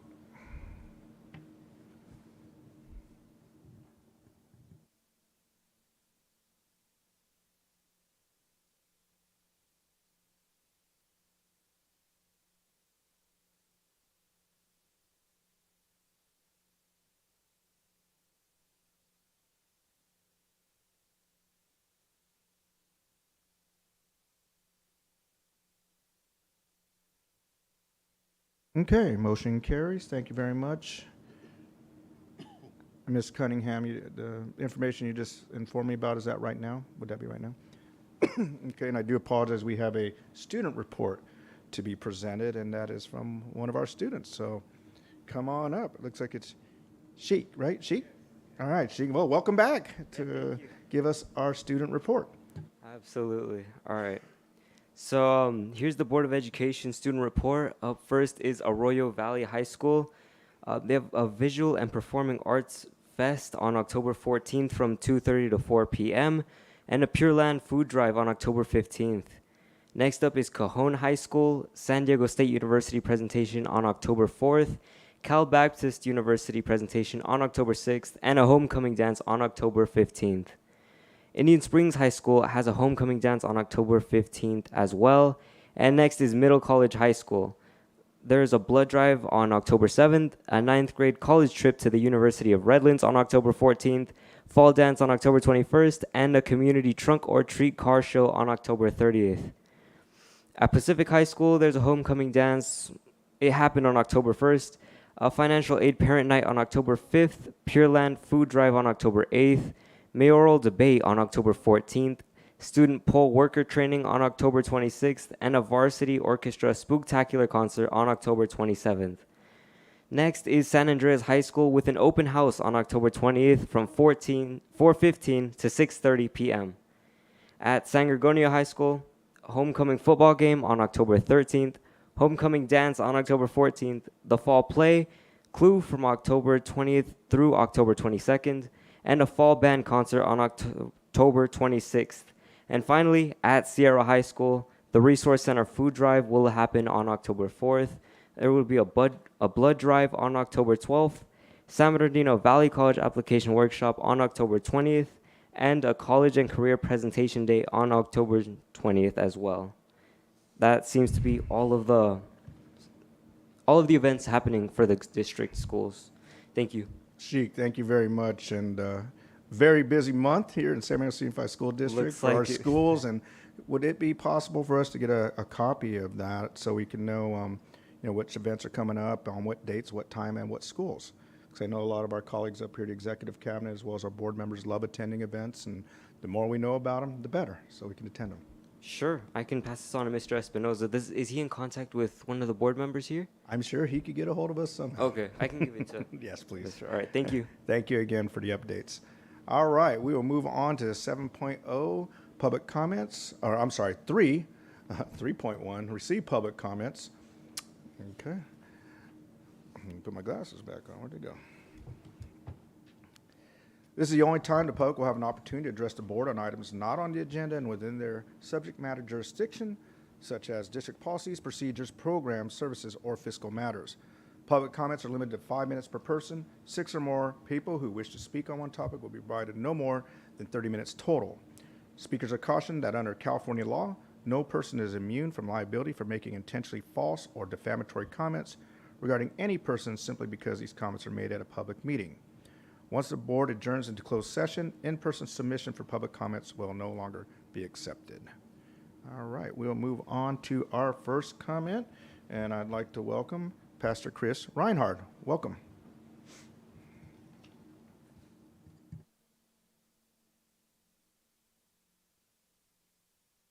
Thank you, Dr. Wyatt, School Board.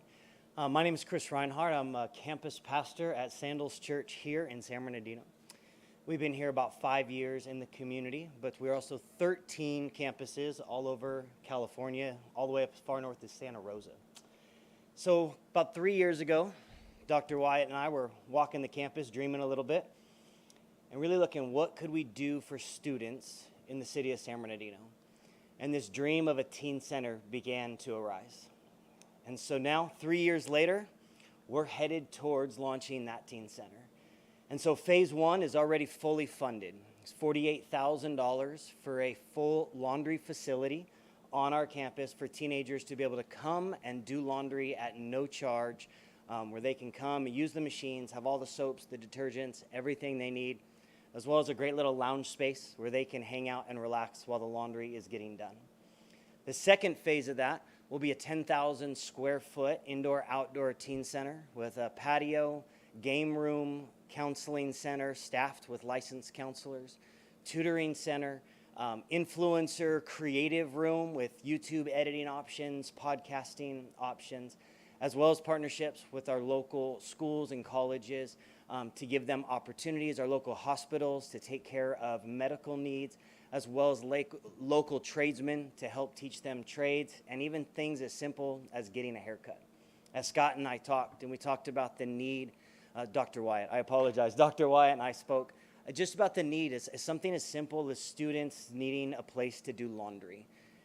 For many of us, that's not something we even have to think twice about. And so for us as a church to be able to come in and say, we want to create a teen center here in the community that is going to resource these teens. Things like clothes, not used clothes, but new clothes, new shoes, toiletries, and things like that that these students need. And so we've been wrestling with what do we call this as we get it going. And we've settled on The Hill. And this is a nod to Dr. Margaret Hill and the influence that she has had on students and on the school district and on the city of San Bernardino. And then on top of that, The Hill is the place where you go to see a little bit more clearly. The Hill is the place you go to see the route that you want to take. The Hill is the place you go to get out of the hustle and bustle and craziness of life. And so Sandals Church, as I said, is 13 campuses. This last weekend, we had just under 20,000 people attend or be involved in our weekend services. And we as an entire church are coming together for this project here in San Bernardino. And so for Giving Tuesday, all of our campuses are going to be working together to raise the $1.3 million that it's going to take to do phase 1 and phase 2 of this teen center. Phase 3, hopefully we get there as well, is a skate park, full court basketball, community garden, animal therapy, totaling about 26,000 square feet of space dedicated to teens in our community. We know our district, we know our teachers, we know our community is working hard to meet the needs of students, and we want to step alongside and walk alongside you in doing that as well. And so each of you has an invitation. I have a few more also that we can get out. Invitations to a vision night we're doing on October 23rd. And we're gathering city leaders and city partners to just cast the vision of what this is going to be. By then, we'll have full renderings done of the whole project. And we'd love you to come, bring your teams, bring your teachers, principals, anybody who'd like to come. We just want to come and hear from you, but also cast the vision for what we're hoping to do. Also, for anybody else that's here, if there's partners that we can work with, people that would like to participate in this at another level, please reach out to me. Dr. White can get a hold of me anytime. We'd love to partner with other nonprofit agencies, groups in the city, and we've already got a couple of business partners that are committed to this project as well. So I want to give it a minute if there's any questions for what we're working towards. Thank you, Pastor Reinhardt. Looks like Dr. Flores has a question for you. I don't have a question. I just have a comment. Thank you so much. This is going to be a godsend for our teenagers to have a place. And is this only going to be at the Sierra Church, right? On the Yeah, right now we're just launching this at our Sierra Way location. But this Sierra is really Way, yeah. this is a test run for other campuses to Right. host something of the same. We're really saying how can we use the buildings and the places we have. You have the to serve the capacity community. and the building space to do this. We do. We're going to be renovating a building to do this and make this happen. It was actually an old private school building before Sandals got there. And so it's perfectly set up with a beautiful center courtyard and classrooms that we're going to be turning into these resource rooms.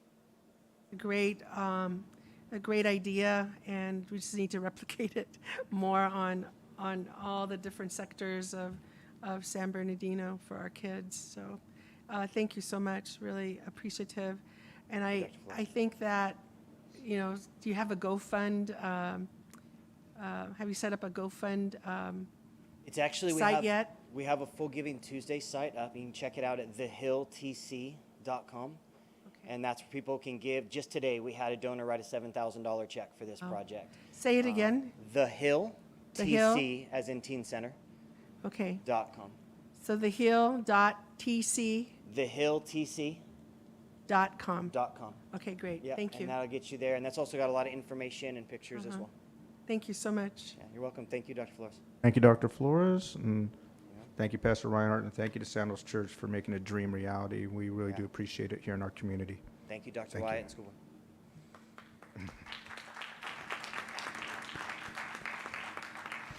Board. Alrighty, our next public comment is Ms. Negretti. Welcome.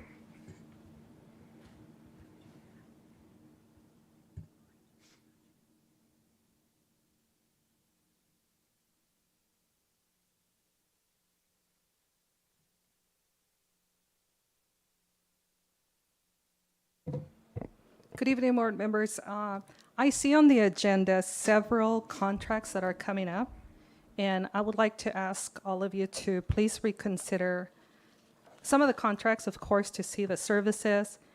Concerns regarding safety have been brought to your attention, specifically safety at Arroyo Valley High School. And I have been a parent for Arroyo Valley High School for quite some time. My son graduated from there, my daughter's there. And it just seems like they are the stepchild of San Bernardino City Unified. And so I had reached out to the district regarding the push bar doors.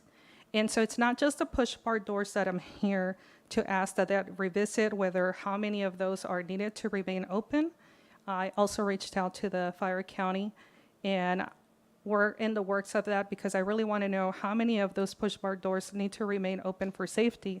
But I also have a request from all of you, and I would like to ask you that before you consider approving one more contract, that you reconsider and put the children's needs first. And so I will share this map with you. I have highlighted the areas that need to be secured in yellow.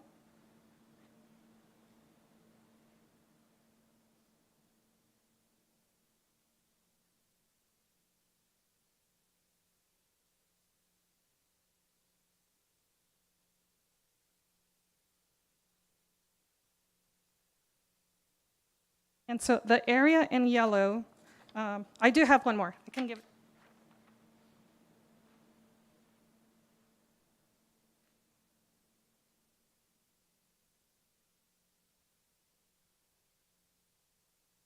The area in yellow is very open and accessible to the public. I know that about 2 weeks ago, there was an incident when an individual came in on the campus. It was a student, non-campus student. We received the letter, of course. We get the phone calls as parents.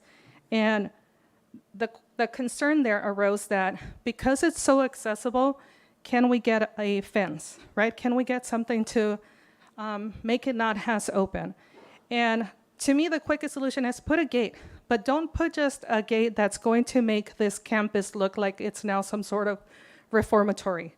Make it look nice and clean and still, where the kids feel that there's pride to it. They're not looking at this place as something just cold.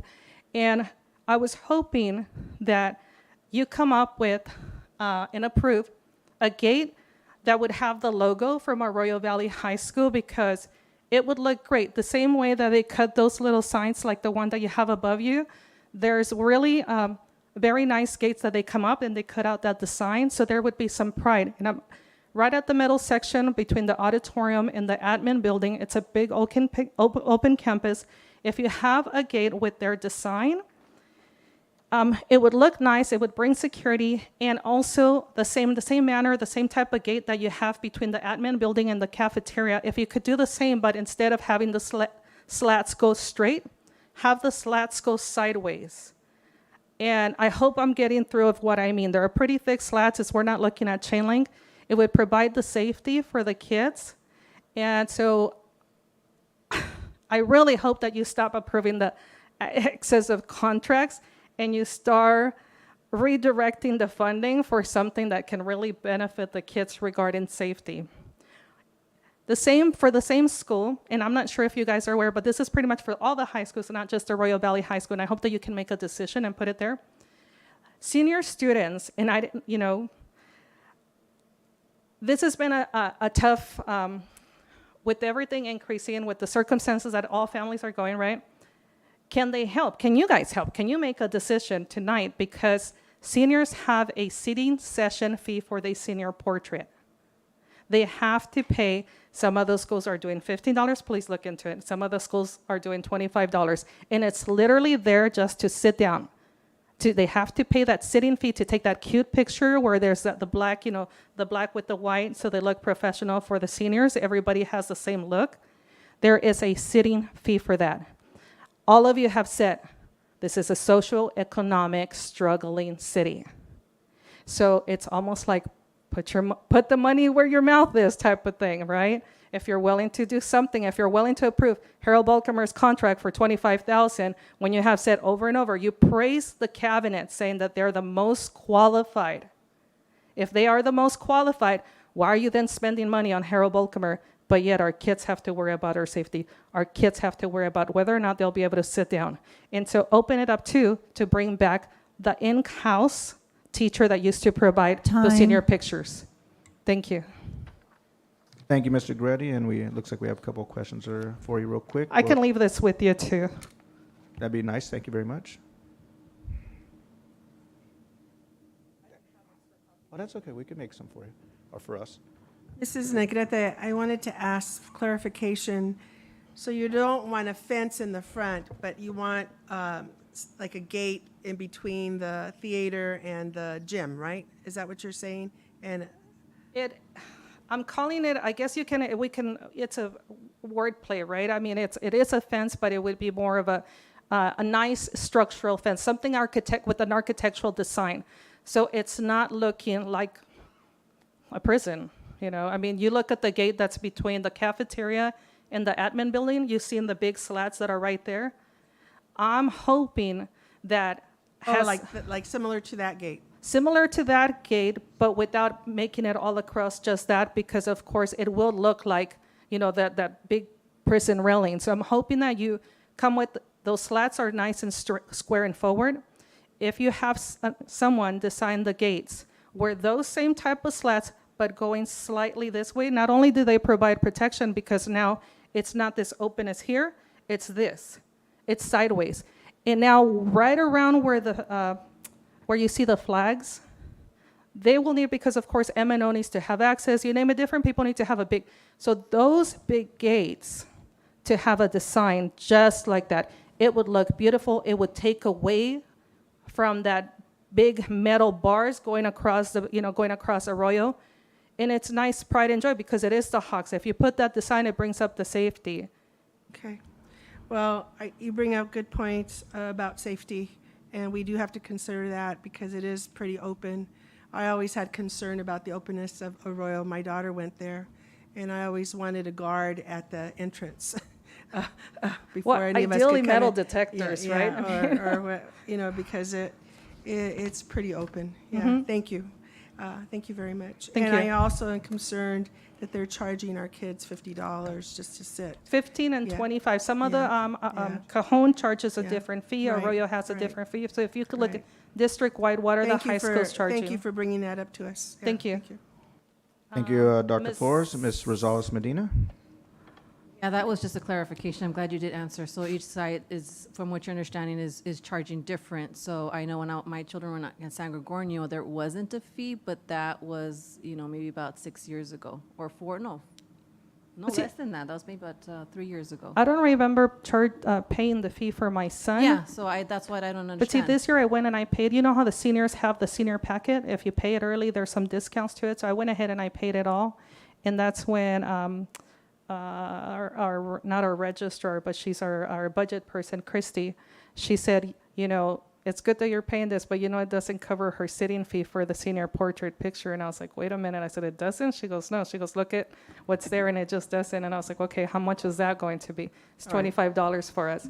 And the kids work hard. So if they're graduating, why not set that budget aside for the kids? And you're not paying for the entire school. You're paying just for the senior classes. Yeah, no, and I think our students shouldn't be paying that. So if we can just look into it, please. Thank you. Thank you, Ms. Rosales Medina. Vice President Tillman?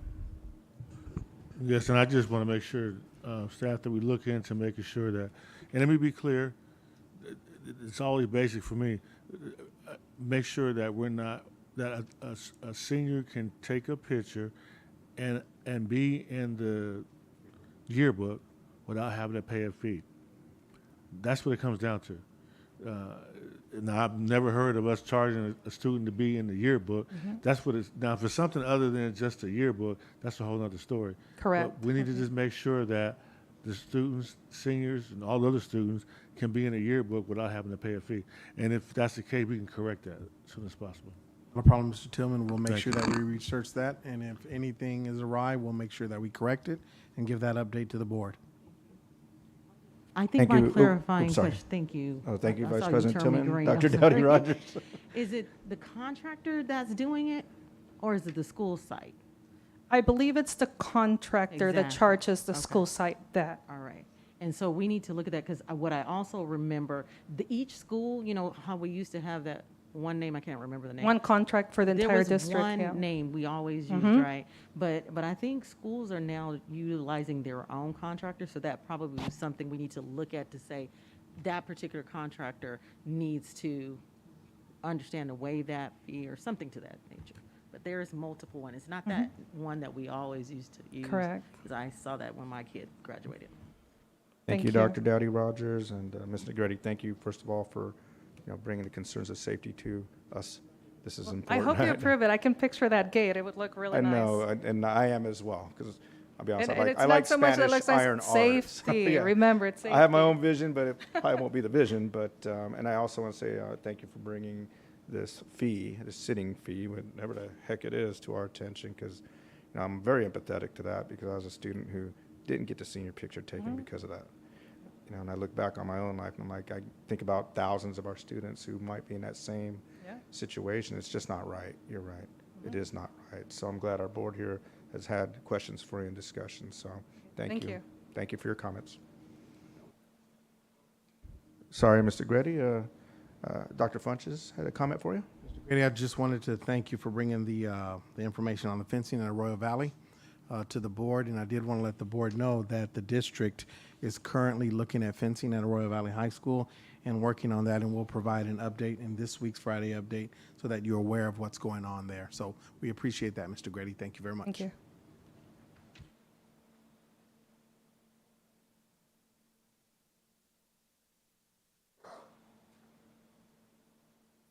All righty, that is it right now for our public comments. We have another one for 4.1 that will. You do have one more public comment. Oh, we do? It's the We have one one No, virtual. no, I meant on, I'm sorry, on in person. We do have another virtual public comment. Just one? Yeah, actually, I will be reading it on behalf of Mr. Hardy Brown. It's an ADA compliance, so I will be reading it for him. Okay. Thank you, President Dr. Scott Wyatt and members on the Board of Education for your service to our children, grand and great-grandchildren. I have one grandchild and 4 great-grandchildren in this district, so I have a vested interest in what goes on and the kind of leadership you provide as policymakers. I also have another interest, and that is as a taxpayer. Having said that, for the benefit of those who do not live here or pay taxes in the district but make their living off of the district, I want to update you on my investigation of the issue of a board member's conflict of interest. I mentioned in my written comments to you at your last meeting that Mr. Tillman did send me his statement of clarification of my article concerning his wife's employment. Also in my comments, I stated that the district could not locate a letter written by Mr. Tillman supporting the Boys and Girls Club, now the Center for Youth and Community Development. For your information, the district did email a letter on 9/22 that was unsigned by Board Member Tillman. It was not dated, nor was it on the district letterhead. His wife was hired in January of 2018, and Dr. Marsden's superintendent letter was dated March 7th, 2018, and it is safe to say Mr. Tillman's letter was written after they hired her. Let me say this, all I want is the truth about this conflict of interest issue, because if true, it is a violation of the law and could prevent Mr. Tillman from holding any elected office. From my research of your behavior, it is a critical concern to you. I make that statement because you hired and paid the Great Gains organization to evaluate your contractors who provide services to our children. And it was during that evaluation they discovered this potential conflict of interest issue.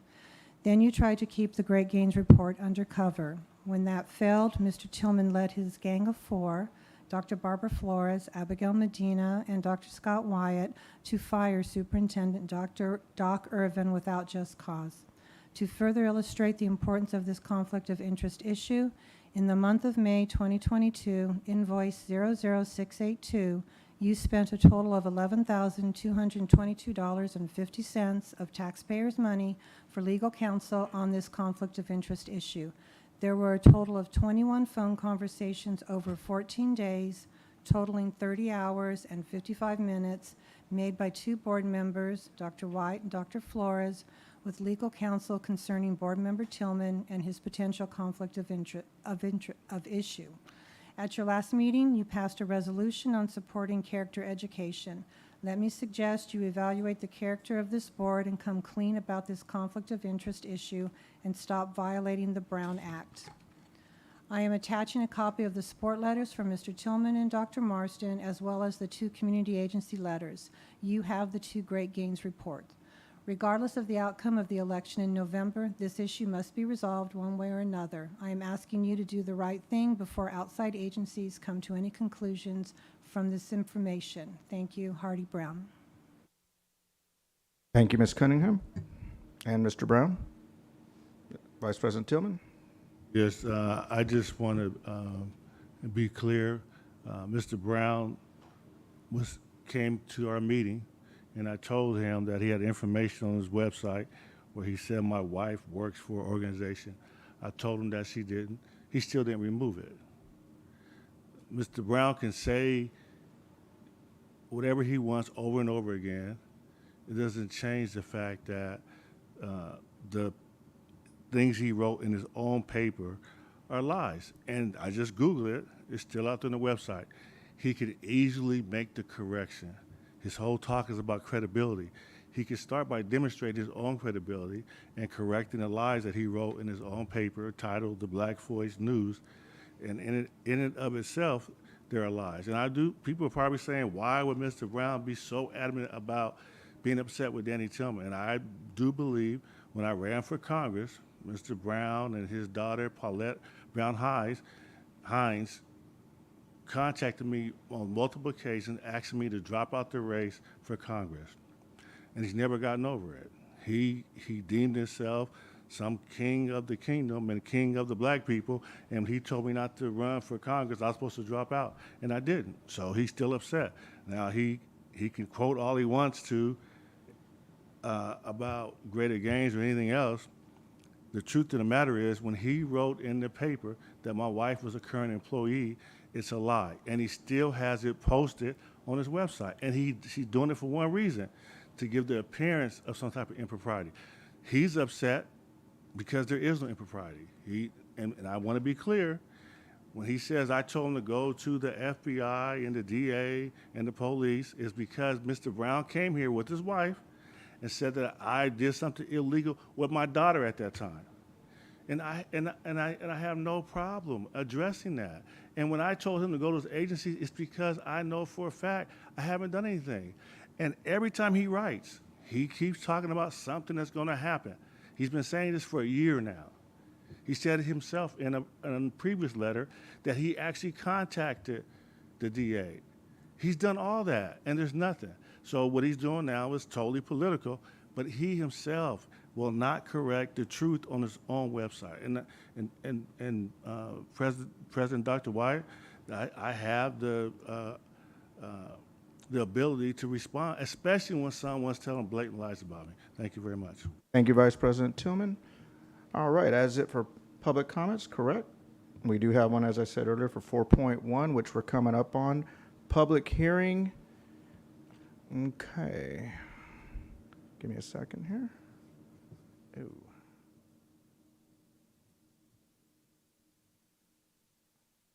All right, we're going to go ahead and close our regular session, and we'll move on to 4.1. I will now open the public hearing for item 4.1, bargaining agreement and memorandum of understanding between San Mateo City Unified School District and San Mateo Teachers Association, Article 11, wages, salary increase. Are there any public comments for this item? And there are one public comment, and we are going to welcome Ms. Ashley Alcala for our SBTA president. Welcome. Good evening. Good evening, President Wyatt, members of the board and cabinet. I'm Ashley Vitas Alcala, president of the San Bernardino Teachers Association, and I'm speaking to you tonight on behalf of our 3,000 members. On September 8th, the district and SBTA came to a tentative agreement on our reopener on wages. This TA was overwhelmingly ratified by our members with a 99% approval rating, and we had 86% of our membership voting. And this is before you this evening for your approval. I would like to thank the board for your leadership and also the district team led by Dr. Funchess for expediting this process.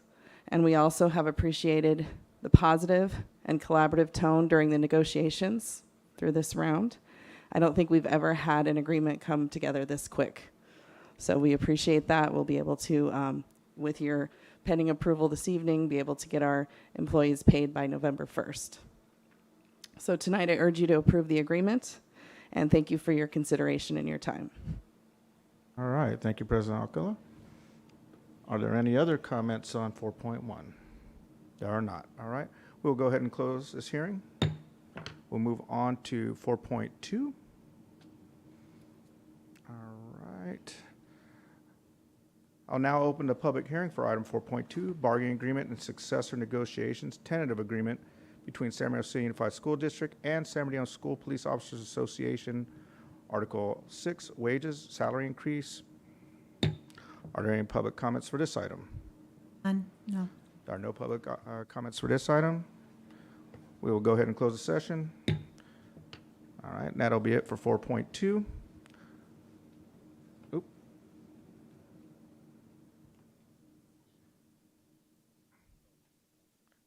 Okay, we'll move on to 5.0, closed session. 5.1, closed session, public comments. And we will start with Ms. Negretti. Welcome back.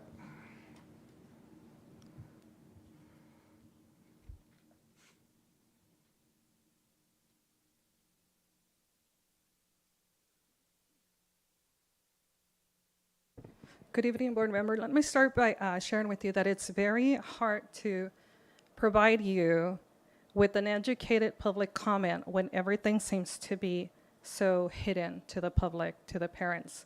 You want to seek transparent and engagement in parents here, then you need to be a little bit more open and stick to that transparency. Because a few years back, when someone was being promoted, you disclose who was being promoted. And somehow now all we just see is that's going to be 11 vice principals for one thing, one principal for another. And so that's all we see, right?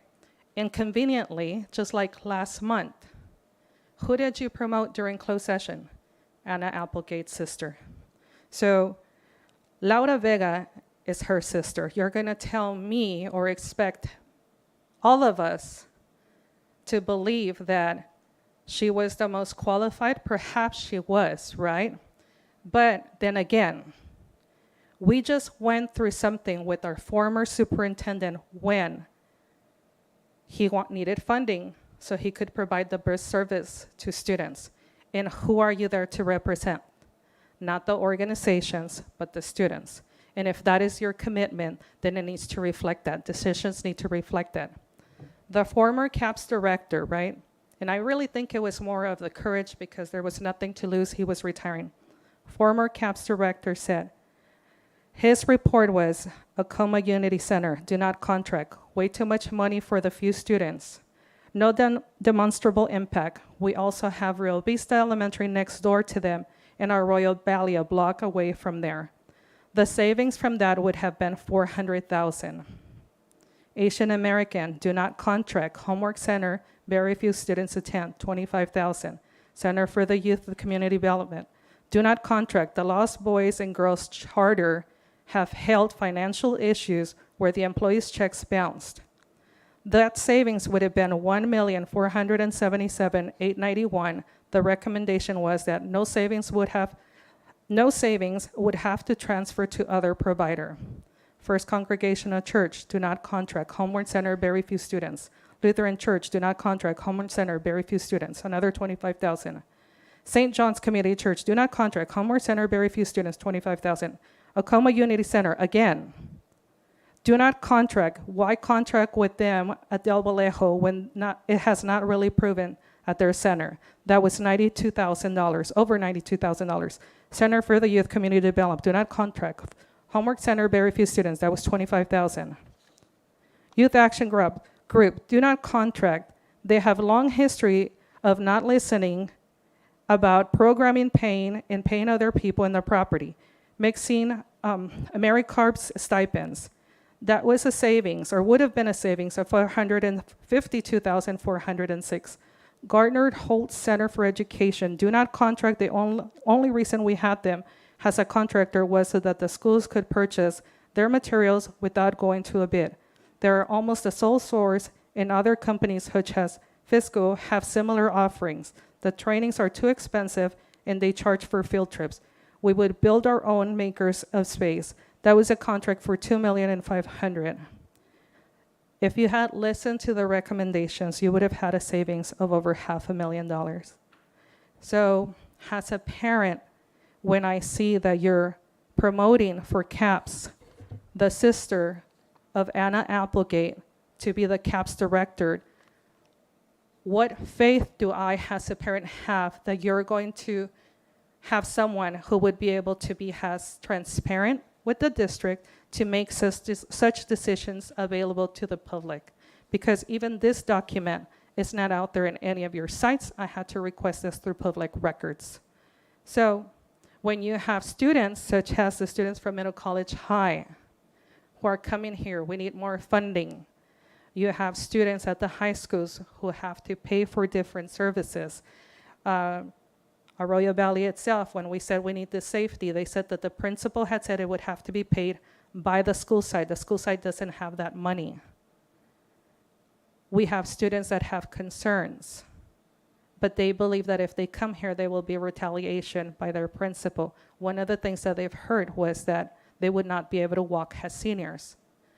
Our students at Arroyo Valley are struggling doing fundraisers because there is no funding. My child is in our second box of selling chocolates just because there is lack of funding for ASB for their senior graduation. Time. So to see contracts like these being approved by you, I think you need to check this. And as far as I know, the law requires for you to make a decision this time, since that decision of her sister being promoted was at the last board meeting.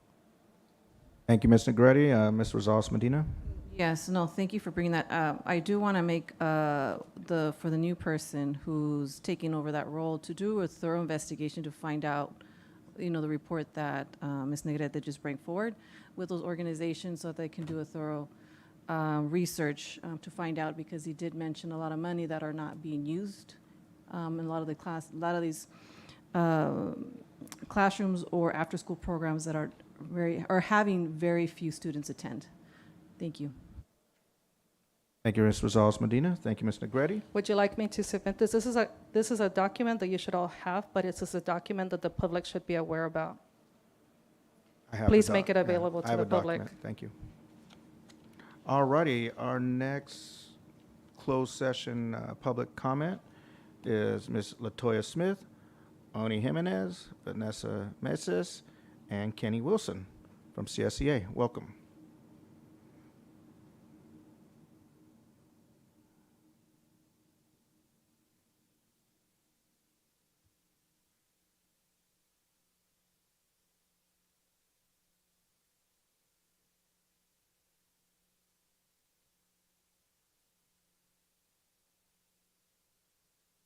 Good afternoon.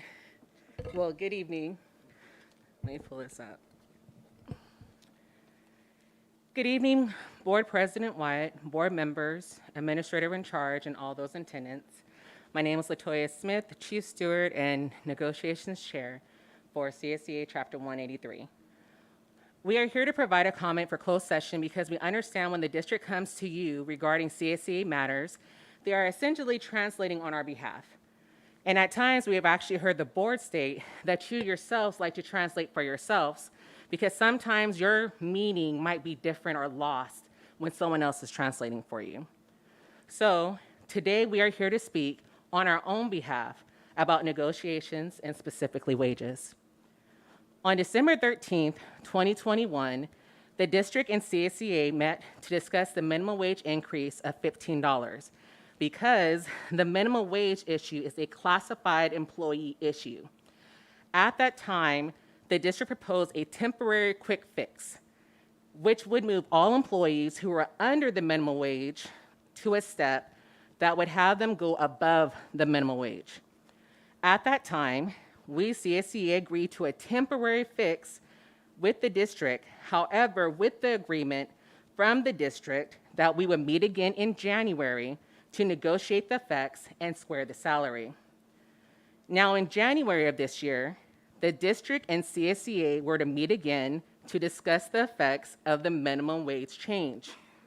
One specific effect was that while the members who were under the new minimum wage were moved to the higher step, those above minimum wage were never adjusted. So let me provide you with an example. In December 2021, Dr. Wyatt has worked for the district for 2 years in his position and is on step 3 on his salary range, which is well above the minimum wage at the time. Now we have Dr. Flores, who is new to hire in December, but she's now in the same position as Dr. Wyatt and is on step 1 of the salary range, which is slightly below or slightly above minimum wage at that time. Everything's fine. However, 2022 of January, minimum wage changes and it increases. So now Dr. Flores is moved to step 3, so she can be above the new minimum wage, which is now just slightly above minimum wage. But Dr. Wyatt is also still on step 3 and hasn't moved. So now there are members who just started that are making the same as someone that has been with the district for some time. This is actually an issue that we are dealing with right now that is taking place with our members and needs to be addressed specifically for one classification. Another effect are that we have food worker trainees which are missing several of their steps right now on the salary scale.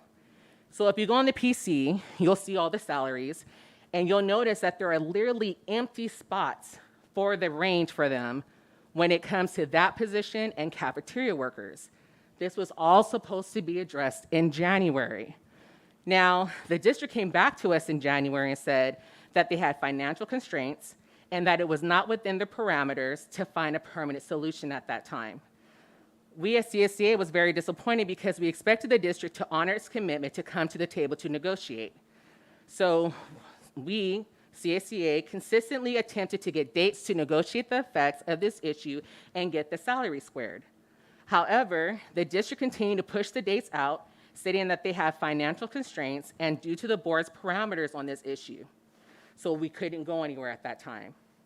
Now, we're in 2020, 2022, 23 school year negotiating, but now we're negotiating for something that should have took place in January. So with our successor, we have more than 1 year we're really trying to address right now, which has had a lasting negative impact on our entire classified schedule. I would like to introduce Oni, who will go on with the next topic. President Wyatt, do they have a timer? They don't have a time, right? Actually, it would be 20 minutes, Okay, I believe. Yes. because they're just speaking, so. Don't worry. Well, they all four were on the. But it's a. I didn't Oh, I'm think- sorry. They have to have more than 6, but we. But is that the same as a public comment on a item?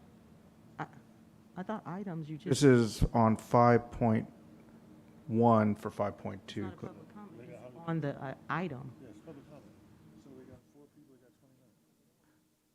Yeah.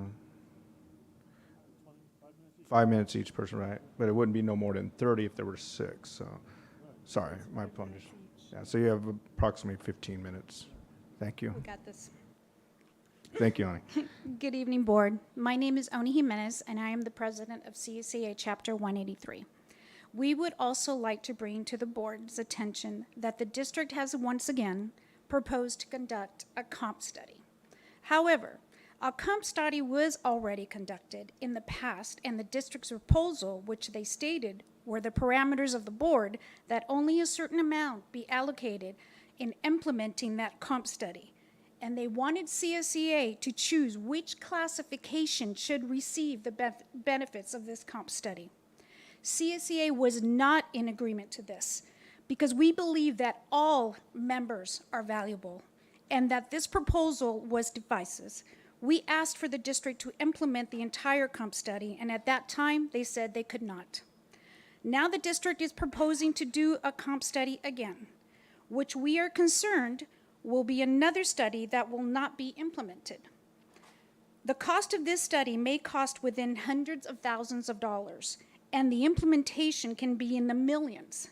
CSCA feels these funds could be used on our classification positions to attract and retain classified staff instead of losing personnel to outside businesses that are currently paying at least $2 to $3 more to start than the lowest paying position in our district. I would like to emphasize the minimum wage issue is a classified employee issue. Thank you. Thank you.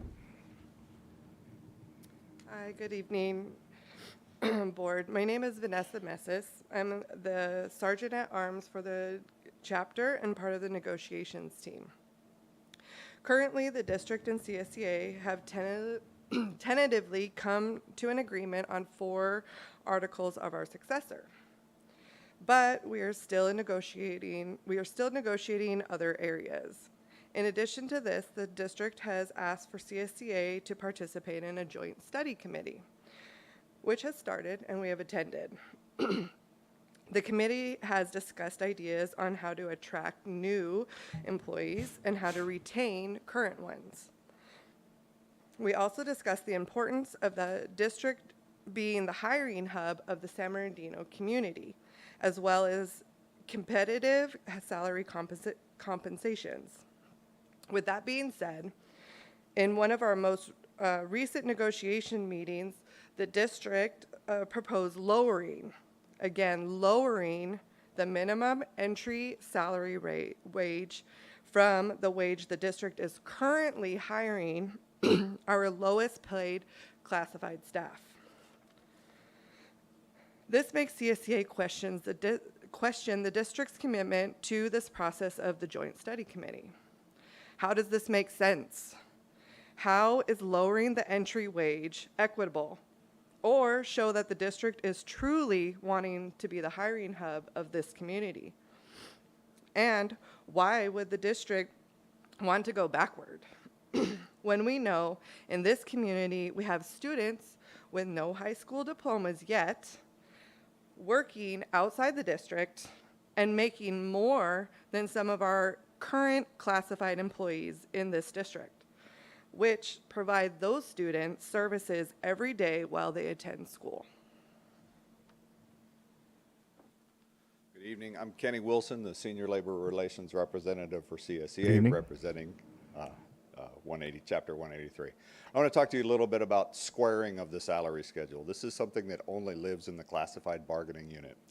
By virtue of the merit system and enforced by our contract, the salary schedule has steps and ranges. Those steps and ranges have a relation to each other.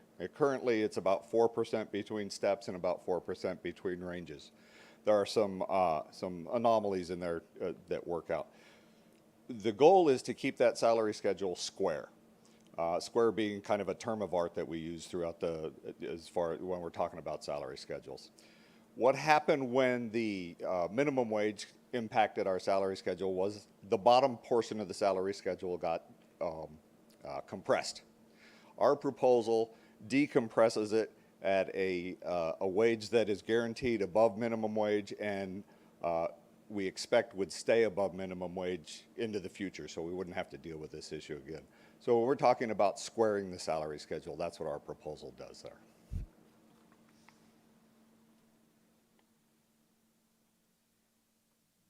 So in addition to everything that's been said tonight, we know that minimum wage is going to continue to rise. For 2023 right now, we know it's going to $15.50. For upcoming years, it's been projected to go up between $18 to $22, just depending on the year you look at.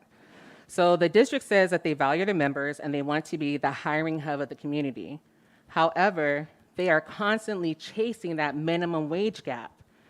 So they're being more reactive instead of proactive.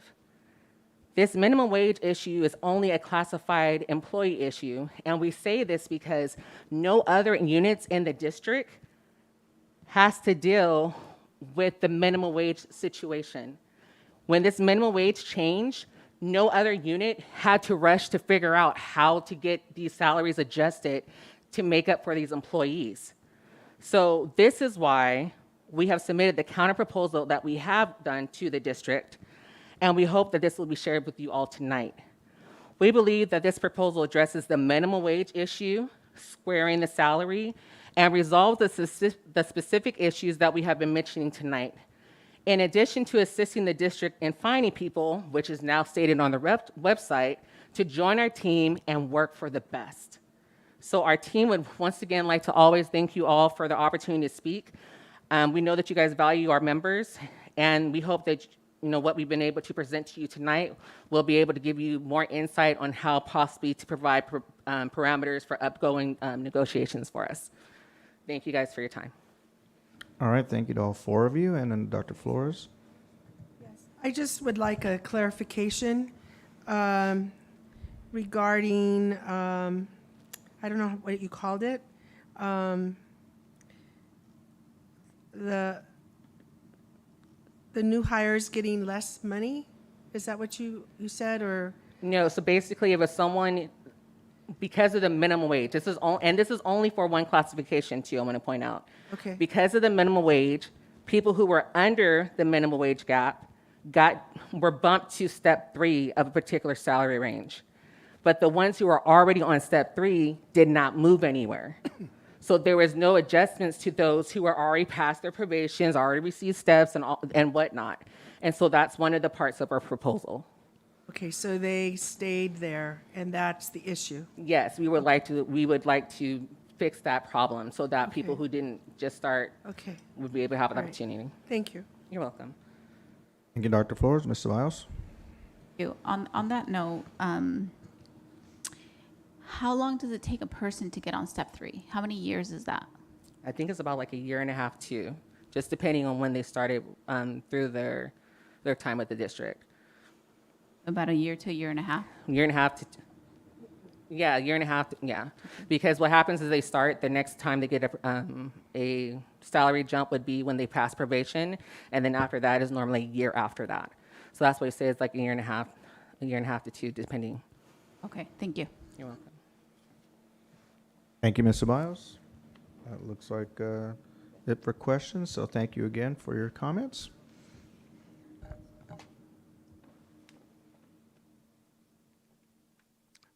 Alrighty, at this time, we will be going into closed session, so we'll close the open session, and we'll be reporting out when we come back.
Ask, guys. All right, everyone, welcome back. We'll call our open session back to order. We're going to get back on to 6.0, action reported from closed session. 6.1, expulsion of students. Be it resolved, the Board of Education accepts and adopts the recommendation and findings of the hearing panel based on a review of the panel's findings of facts and recommendations and orders the expulsion of the following students with identification numbers as listed below in accordance with the board rules and regulations in compliance with Education Code 48900. So moved. Second. It's been moved and properly second. Any discussion? All right, let's go ahead and vote. Who seconded? I'm sorry, I missed that. Seconded by Vice President Tillman, motion by Dr. Flores.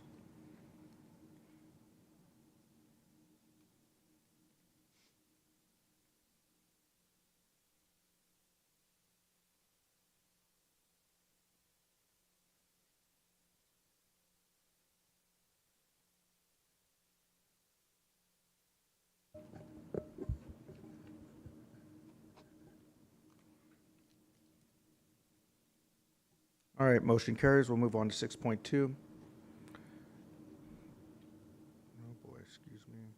All right, there we go. Be resolved, the Board of Education approves the following student was recommended for expulsion, but expulsion is deemed inappropriate based on due process errors, insufficient evidence, and or the availability of other means of correction in compliance with the Education Code, Section 48900.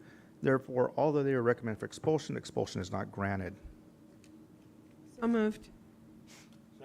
It's been moved and properly second. Any discussion? Let's go ahead and vote.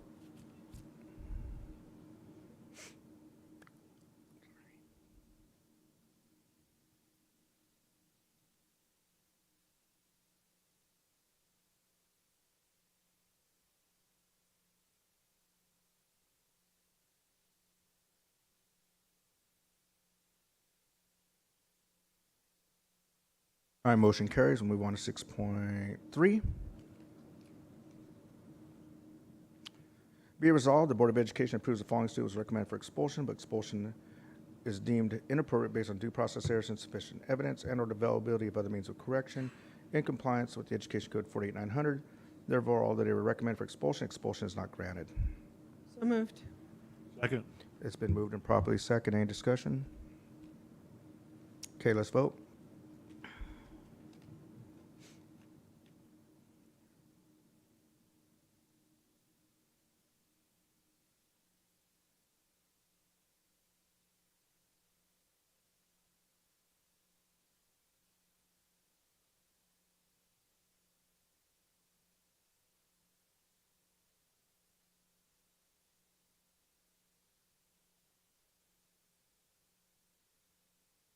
Okay, motion carries. We'll move on to 6.4. Be it resolved, the Board of Education authorizes expulsion or court modification, expungement, or rescinding of the following students with the identification numbers as indicated below to schools of the San Mateo Unified School District in accordance with the board rules and regulations and in compliance with Education Code Section 48900. So moved. It's been moved and properly second. Any discussion?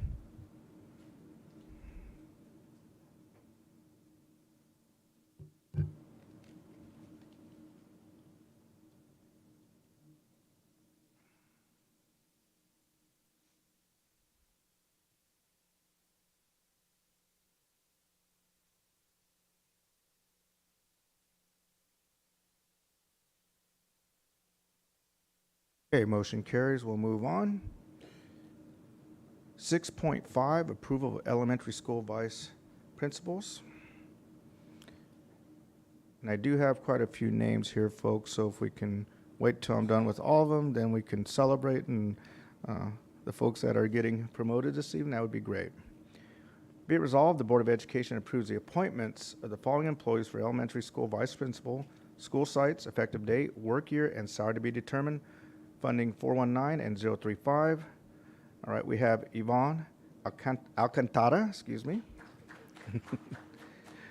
Jennifer Barber West, Deidreanne Estrada, Krista Richardson, Aubrey Sinatra, Jennifer Allen, Jessica Hunter, Crystal Smith, Sharon Alvarado, Treg Painter, and Brittany Zuniga. All right. Zuniga, sorry. So moved. Second. All right, it's been moved and properly second. Any discussion? I do. Oh, Dr. Rogers? Yeah, oh, she raised a finger after, Well, Dr. Rogers, you were first to go vocal, so no lights from either one of you. Right, so and as we're taking these, I first want to say that, I'm so happy that this is happening, right? I'm happy and a little sad at the same time. And the sadness is, the happiness I'll say is this. I know we have some great people, and each and every one of you, I want to congratulate you. But I also want to say it took us some time to get here, right? And those kids have long been waiting for you all. And I wished that we could have done this much, much sooner, because between the time when we didn't or couldn't, or for whatever reason, we didn't move forward with hiring good people that are right here in our district, I'm saddened because those kids have been waiting for you. So congratulations. After we vote, we'll see where it goes. but I'm confident because you guys are some great people, and we appreciate you, and those kids are waiting for you. Thank you, Dr. Rogers. Dr. Flores? So I want to congratulate you and want you to know that we believe in you. We believe in a succession plan to grow our own through the vice principalship so that you become really knowledgeable principals, great leaders, and this is your time to grow. And so we salute you, and you better get a lot of sleep and you better drink vitamins and so forth. But congratulations. We're very happy for you. Thank you, Dr. Flores. And yeah, we do still have to vote after discussion. And I'll just say, if it isn't a majority vote, I have no idea how we're going to figure this out because there's so many names on there. Just kidding. All right, let's go ahead and vote, please.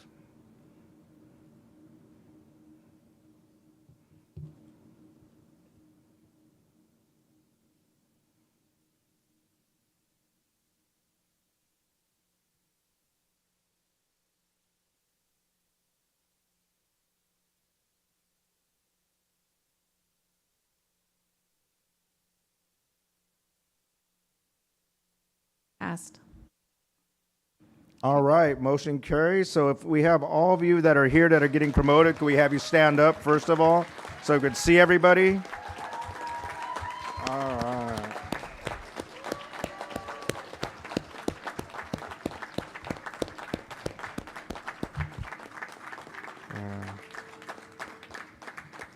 Definitely an exciting evening, and congratulations to you all. As you've heard already, you are our future, and leadership matters, and we've said that often in this district. So, we appreciate you, one, being outstanding educators, and always remember that we are teachers at heart. That is always who we are, even as we move on in leadership and administration, to always keep our kids in the classroom first and foremost. That's my recommendation to you, as I've gone through the ranks as well, and it is a very challenging job, extremely challenging job. It's rewarding at times, and other times you just want to cry and say, I'm done. But we keep coming back for more, right? And so thank you to you all, and hopefully we have some good mentors and coaches for you as well. All right, off to our next round of Vice Principal, 6.6, approval of middle school Vice Principal. Oh, in this case, there's only one, so we're kind of lucky. All right, be it resolved, the Board of Education approves the appointment of the following employee. Reginald Thomas, Middle School Vice Principal, Chavez Middle School, effective date, work year and salary to be determined, funding source 035. So moved. Second. It's been moved and properly second. Any discussion? All right, let's go ahead and vote.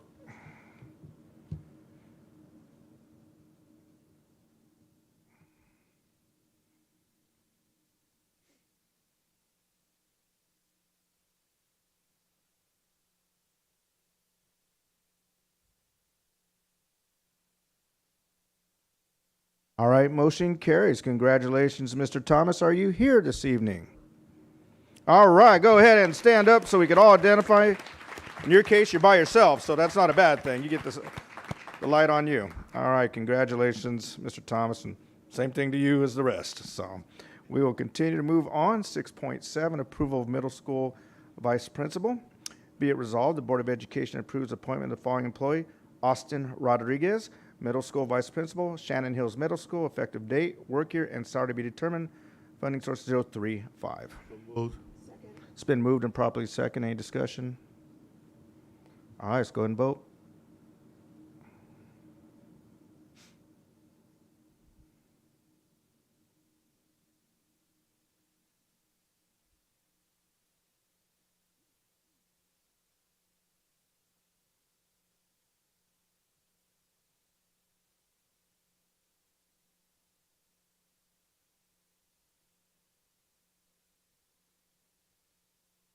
Okay, motion carries. Mr. Rodriguez, are you here this evening? All right, congratulations and welcome. You look like you're ready to go to work right now, so report to the office, okay? You do not get any sleep tonight, report to work. That's pretty much what it feels like. Approval of a high school vice principal. Oh, I'm sorry, that one's not on. I was like, I don't see a name, so that one we did, I apologize. We did pull that earlier. I just didn't mark it on here. Okay, so we'll move on to 6.9, other closed session action. There is no other closed session action, so that's always nice. And we will now be moving on to 7.0, which is reports by union organizations. And again, for all those of you that waited for us to be patient this evening for the announcements, thank you and congratulations. And if I was you, I'd go get some sleep right now. Good night. Mhm. Have a great evening. night. Thank you. Yeah, good night.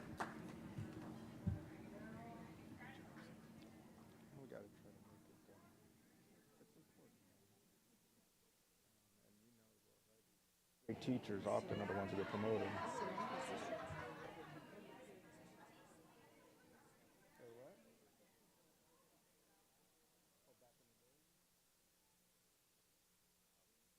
And here's the thing, we need them everywhere, but we need them, it's most effective there, most effective there. All right. Oh. I know.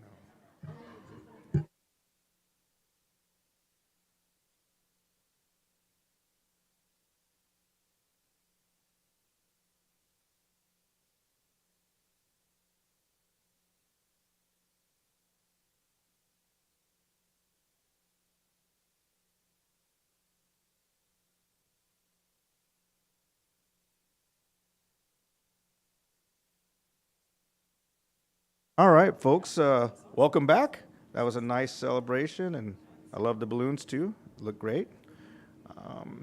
All right, 7.1, San Bernardino Teachers Association. No report. All right, and we had Ms. Alcala here earlier, so thank you. 7.2, California School Employee Association, No report. and we had them here as well. 7.3, Communication Workers of America. No report. Moving right along, 7.4, San Bernardino School Police Officer Association. No report. 4 for 4. Very good, Ms. Cunningham. We will move on. This is where it gets kind of belabored at times, but we're going to make a promise here to keep within 5 minutes each.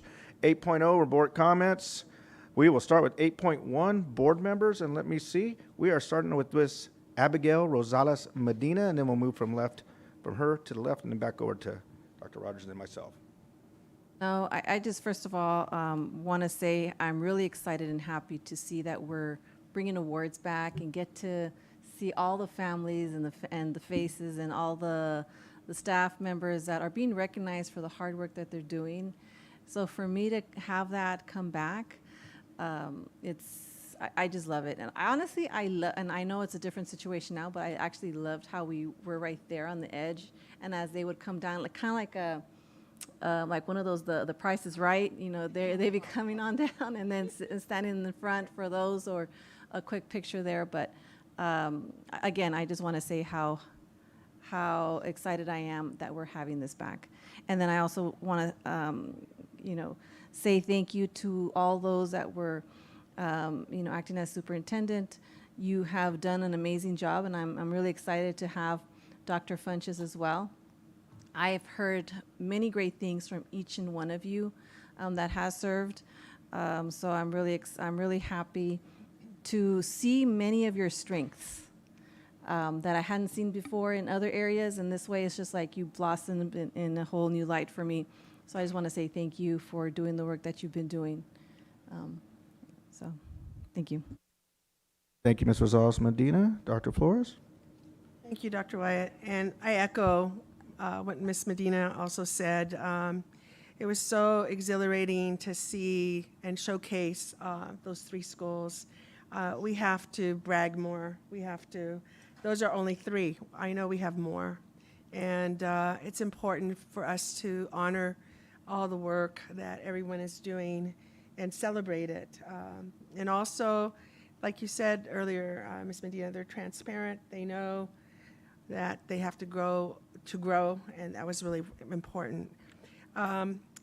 And also, I also echo what she said about each of the administrators in charge. Value you very much and all of your assets and all of your character values. I want to say Yom Tov. Today is the beginning of Yom Kippur for our Jewish families. It's the Day of Atonement, and asking God for forgiveness and atoning.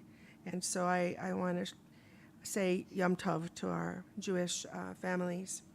Also want to report that I attended the Indian Family Night learning at Sanji, and it was just incredible to see so many of our Native American families and students, and all of the blessings, they did bird singing, the dancing, the hoop dancers. It was just amazing, and the celebration. And Danny Trejo was their keynote. It was amazing. And Miss Applegate and Dr. Rodriguez were there as well. It was just, I loved it. It was amazing. I also want to report I attended virtually the San Bernardino City Unified School District Literacy Task Force. Ms. Applegate, I just want to commend you and your team, Amy Coker, and all the teachers and facilitators and all the systems that you have in place for intervention and enrichment in terms of literacy and biliteracy. It's phenomenal. And I know our kids are going to do great. And it's the right step forward in terms of increasing the growth of our kids' literacy and biliteracy. Also attended Vermont soccer field groundbreaking. The McGuire brothers gave up to between $180,000 to $200,000 for innovative soccer field. It's like the state of the art. It's from Holland. The Danish created this, and it was innovative, just amazing. I also want to say that I attended the Latino Education Advocacy Day Summit 11 on Friday. I was honored to be on the panel. It was commemorated 50 years of the Chicano movement. I was on the panel with Dr. Alberto Ochoa, my husband, Esteban Diaz, Dr. Margarita Machado Casas, and myself, and we spoke about bilingual education. I gave us a shout out because we were the only district after 227 that did not fold in the entire Inland Empire. And that was because of Mr. Tillman, you were on the board. The board supported the parents, and we kept bilingual education. And we were at 44 districts in Riverside, 33 districts in San Bernardino, where we were the only ones that supported our kids and our commitment to bilingual education. And lastly, I want to give a shout out to Dr. Enrique Murillo. At the conference, Provost, I don't know if he's provost, he's a vice president. Vice President Nava announced that, and Dr. Wyatt was there. Thank you for being there, Dr. Wyatt, at the summit. President Biden appointed Dr. Enrique Murillo to the Advisory Commission on Advancing Educational Equity, Excellence, and Economic Opportunity for Hispanics. Only 20 people are on that commission, and he was appointed from our region. There were only 2 Californians. Dr. Pedro Noguera, Dean of USC. Rozier College is the other person from California, and the rest are from all over the United States. So that was a great honor. I'm very proud of him. I recruited him to Cal State San Bernardino. I worked hard to recruit him, and he delivered. Thank you. Thank you, Dr. Flores, and I will say this, that actually deserves a round of applause for Dr. Murillo. It does. I was very fortunate to be there for that announcement, and I was floored by it. And what a great honor, again, to honor our city, our Cal State San Bernardino as well, where many of us went to school, and then our community. So well done. Vice President Tillman. Thank you very much, Dr. Wyatt. I just want to, Dr. Flores, give a lot of credit to Dr. Valdez. Dr. Valdez was on the board at the time, and her expertise was in bilingual I gave her credit. education. So she took the lead on that, and the board supported her. One of the other big things the board has done is took the lead on the UCAN, Historically Black College University, College Fair. And these numbers are amazing. It says 17 students. It was held on September 20th at San Antonio High School. 17 students were fully accepted. 148 students were conditionally accepted.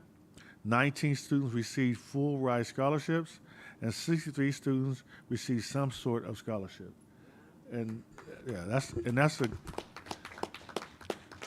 great because it really starts the students to thinking early about putting their applications, getting accepted, getting the feel and confidence that they can be successful. So I hope we continue that program. And I want to also, I went to the event for Vermont. I want to commend the principal there. What's her name, Dr. Flores? Great principal and staff there. And 4 of the brothers came out and the mom, and the technology uses some type of sponge technology they put on top of the grass, so it requires less than 50% of normal grass in terms of watering. And I don't know, Mr. Sellers, I know we have some sites that need fields. Have we talked to them at all about it? No, we actually have not, but we're waiting to see this technology in place to see if there's applications beyond this. Yeah, because it really does save water like that. That'd be great to look at for some of our middle schools that we need more fields at. And then there's one other thing I had on here. I was invited to, I think I said earlier, to a San G volleyball game, and that worked out. It was really nice being there. Great atmosphere. I want to commend Mr. Sullivan's group because early in the season, the air conditioning wasn't working right, and you guys went out there and took care of it, and it was very pleasant in there last night. So I really want to thank, I think it was Dr. Rodriguez that was acting in charge last month. You also did a wonderful job, and I look forward to working with Dr. Funches. I know it's not the traditional way of leading the district, but you all are doing great work. So I just want to say thank you very much. Thank you, Vice President Tillman. Mr. Biles? I actually have no comments tonight. Just congratulations to those that got hired tonight as vice principals and a couple principals there. But other than that, I'll yield my time. That was so gracious of you, Ms. Ceballos. Thank you. All right, Dr. Deli Rogers. No, not really. I'm just joking. I was just joking. I want her 8 minutes. I want to start off by saying thank you to facilities. They are so responsive. We had a concern at one of our schools, and you pick up the phone, and within days it's taken care of. So I appreciate that so much of you. Thank you, Mr. Sullins. And then I also want to say that I got a chance to. They were back in person for the first time since COVID, which was the parent summit with the county, and it was at Cal State, and the parents were out, and it was a great day for them. And so always want to make sure. Matter of fact, had an opportunity to talk to one of our parents, and I don't know why we haven't been more active in that summit and take a leadership role, but I think it's important that we step into that because we have some great things that we can share, and they have lots of workshops that day that can be led by some of our parents. So look forward to that.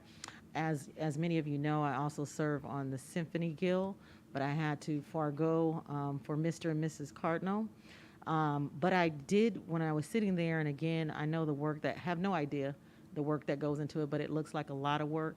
So my mind said, well, how do we support it? Do we support it? And the reason why I say that is because it has our city name, right, on that. And that is a huge, draw, positive, something that is happening. So, I know, Ginger, you're taking copious notes. So the question is, do we support it? Does the school only support it by themselves? Is it one or two individuals? I don't know. But it should be supported, I believe, by the district because it's attached to us in some way.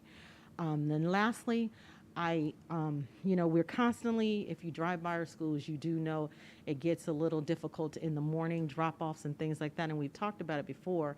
And I just wonder, have we or are we willing to do a traffic study of some sort at our schools to really, when parents start to say, well, eventually someone's going to get hit and we know it's happened or killed and we know, unfortunately, there's been some crossings that have taken place.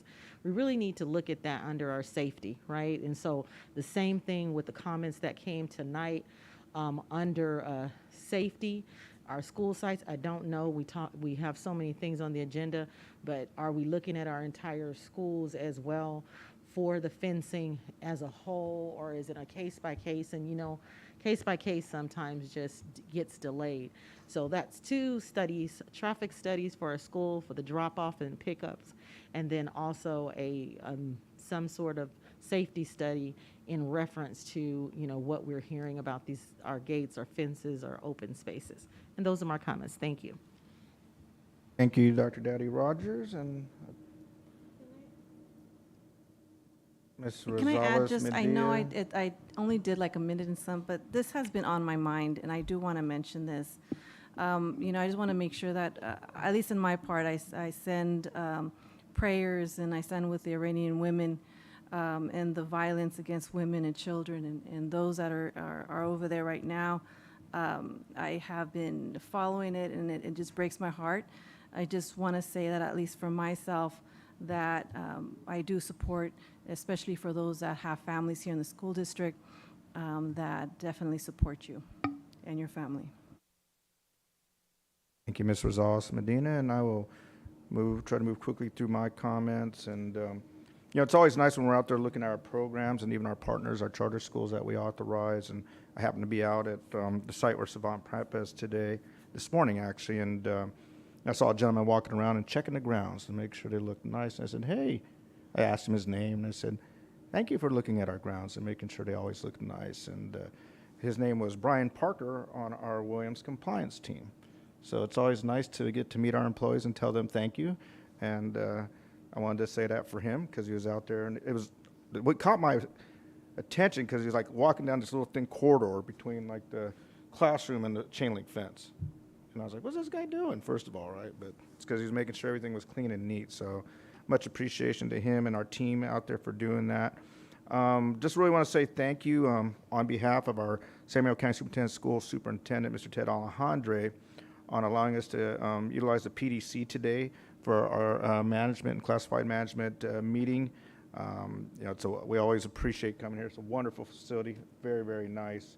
And I know that City Schools has been very gracious to us to utilize the facility. We kind of outgrown our own, so it's nice to have partners in education. Just always want to know that our facilities are for your use as well.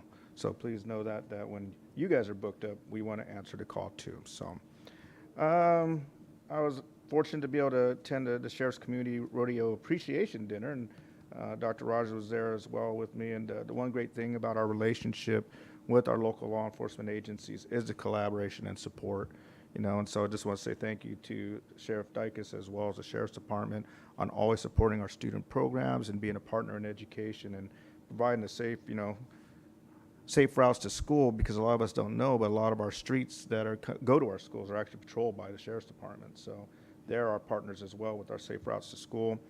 Dr. Rogers, you're talking about the Symphony Gala. I was very fortunate to go to that gala, and of course, I signed up for that months in advance, and it conflicted with the Mr. and Mrs. Cardinal pageant, which I was really upset because I love that event, and I know we had a lot of representation there. So thank you to my colleagues and executive cabinet for being there. Congratulations to our Mr. and Mrs. Cardinal.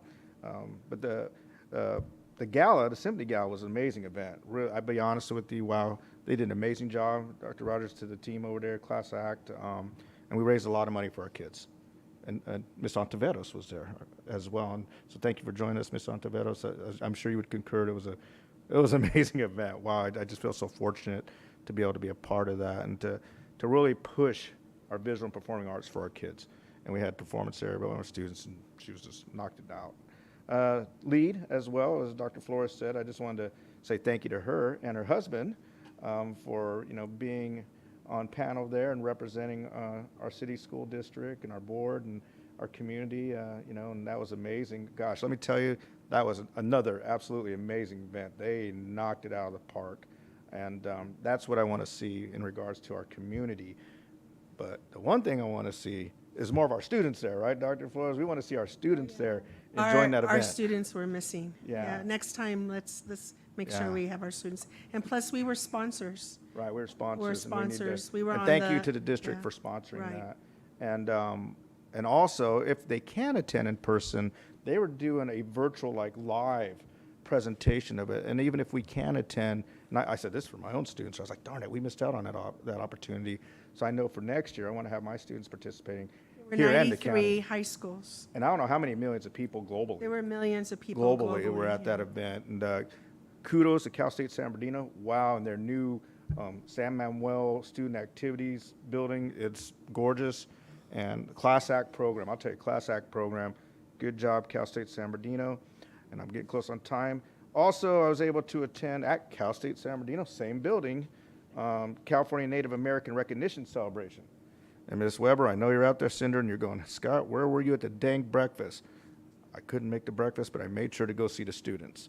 So we had 900. You went to the one? Yeah, we went to that night, right? That was amazing.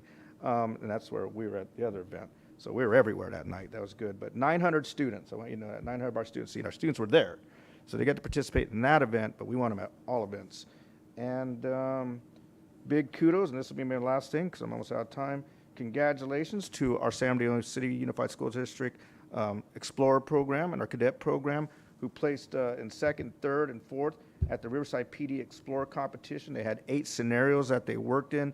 And I'll tell you what, as Chief Polino told me, we have a young Explorer program, but a very dynamic program. And if you see these trophies that they received, Chief, you might have to bring them in next board meeting, set them up, because they're like the size of some of us up here. So, wow is all I could say. Great job to them. And again, congratulations to everybody tonight. And I think it's been a wonderful meeting. Thank you.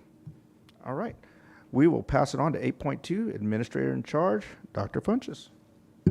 President Wyatt, Vice President Tillman, members of the board, it is my humble honor to sit in this chair tonight. Just wanted you to know that.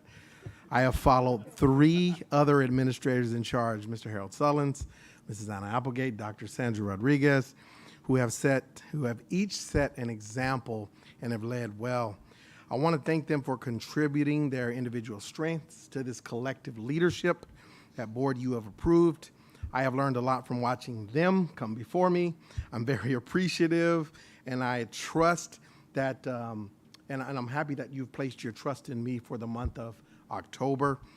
You know, we have amazing people who work in our great district, and I'm thankful that I can count on each of them to continue to move us forward. With that being said, I want to continue to draw attention to the importance of 2 specific words. And I think you've heard me say this before, and it's a part of our daily vocabulary, at least it should be, and it's how we recognize and it's how we appreciate the contributions of all who serve in SBC USD. And these words are very simple, and they're on cards as well. And those 2 words are thank you. So I want to say thank you to our esteemed board for your ongoing focus on strong governance, strong policy development that allows the district to put strong systems in place to give our scholars and families opportunities to excel. I want to say thank you to our school leaders out there, our vice principals and our principals who have demonstrated what it means to pivot and meet the new demands of educating the whole child. And thank you, board, again for the resolution that you acknowledged tonight for the week of the school administrator. And I also want to thank our union leaders, Mrs. Ashley Betis Alcala, Oni Jimenez, Teresa Hunter, Mr. Daniel Martinez, for their leadership as the district, and each union group is at the table negotiating so that our employees can be valued and feel appreciated. Thank you to our preschool teachers who serve our youngest scholars, 3 to 5 year olds, right? Just imagine that, 3 to 5 year olds, keeping them engaged on a daily basis, providing uplifting learning experiences and building their self-esteem and strong character. I want to thank our guest educators or our guest teachers who have played an integral role in the implementation of our district's focus on building strong systems of academic support. You matter, our guest educators. And finally, thank you to our Human Resources and Personnel Commission staffs who have worked tirelessly behind the scenes and have put in an incredible amount of hours to recruit, interview, and hire and support new employees so that our district can operate. Thank you very much. And now on to some quick updates from around the district. Congratulations to Pacific High School student Matthew Martinez, who was selected for the STEP Student STEM Scholarship. Congratulations, young man. Your video submission will represent the district and the entire county, as you have been invited to speak on a panel at the upcoming Inland Empire Educator STEPCon 2022. Congratulations, young man. We are very proud of you.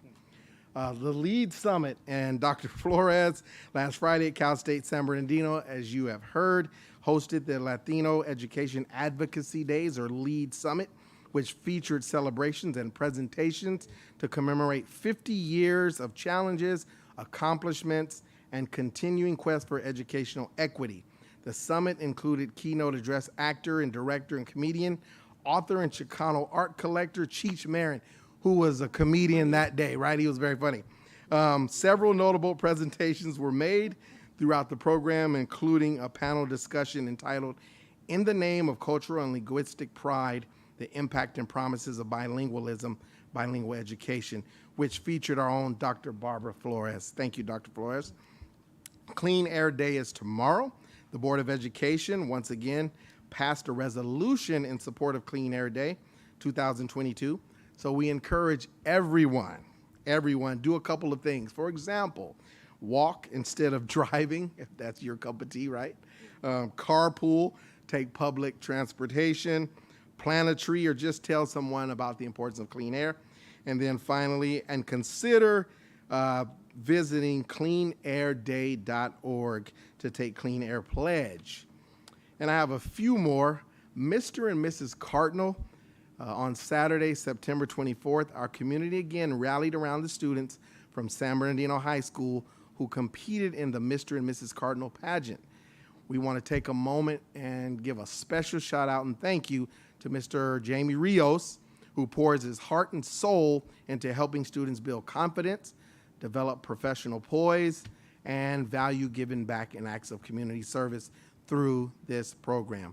Congratulations to Mr. Rios on another fabulous event, and to Ann Martinez, who was crowned Mrs. Cardinal, and Michael Torres, who will represent San Bernardino High School as Mr. Cardinal this year.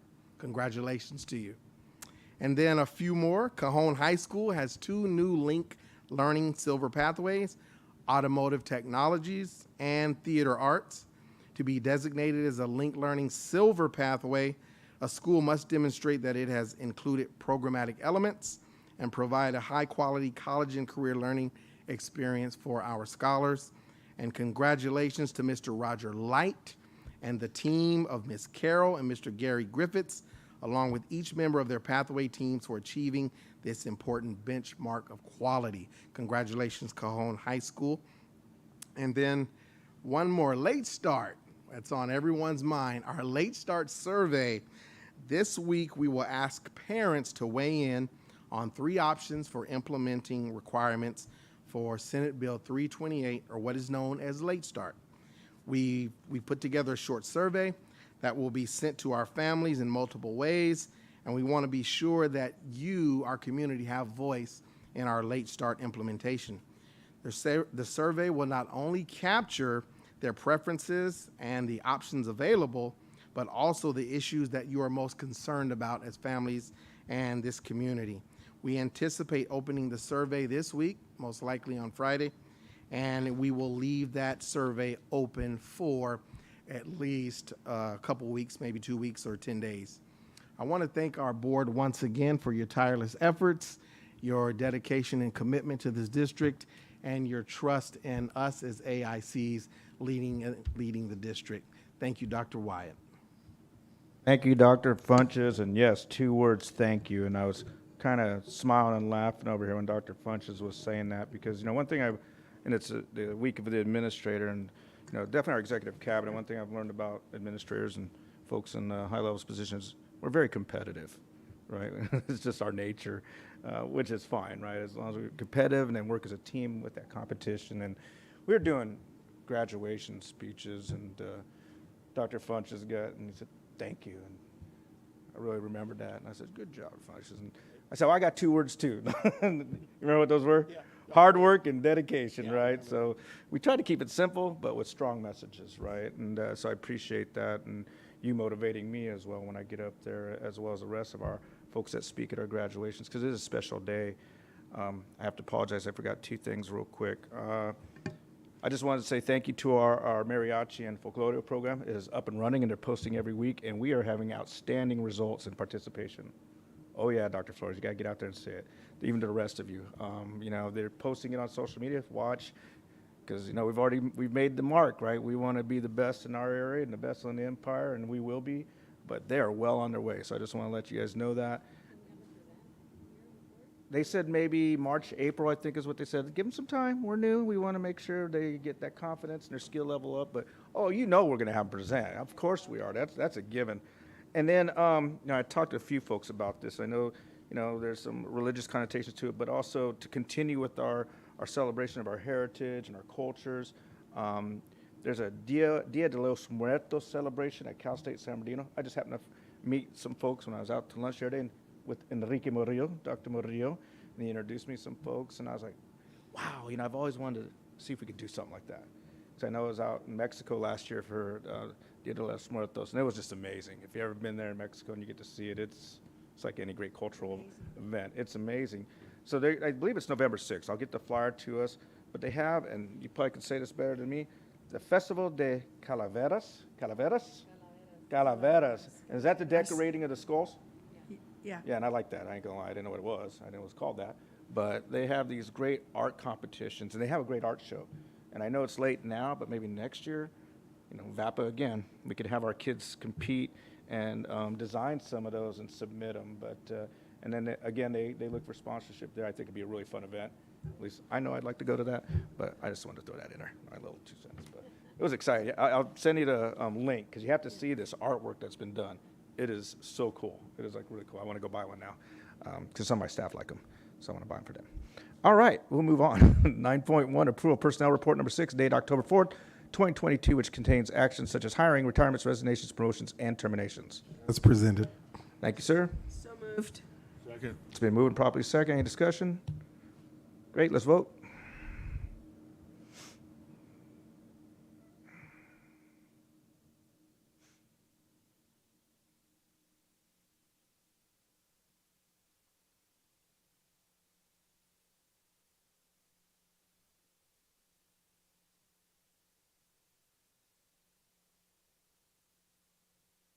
All right, motion carries. 9.2, approval of the Assistant Fiscal Services Director job description. Be it resolved, the Board of Education approves the job description of Assistant Fiscal Services Director. So moved. Second. It's been moved and properly second. Any discussion? All right, let's vote.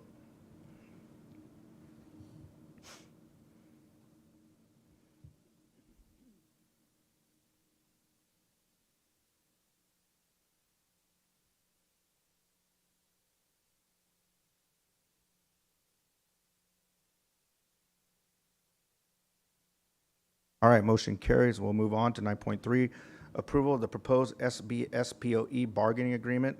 And let me see real quick. Be it resolved, the Board of Education approves the proposed collective bargaining agreement with the San Bernardino School Police Officers Association effective July 1st, 2022 through June 30th, 2023. Second. It's been motioned and properly second. Any discussion? All right, let's go ahead and vote.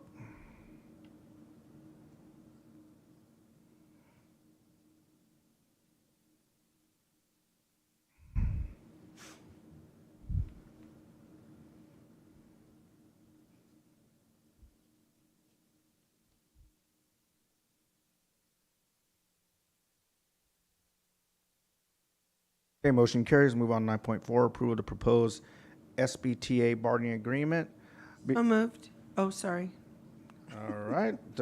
Be it resolved, the Board of Education approves the proposed collective bargaining agreement with the San Bernardino Teachers Association, SBTA, effective July 1st, 2022 through June 30th, 2023, in accordance with AB 1200 requirements as attached. So moved. It's been moved and properly second. Any discussion? Let's vote.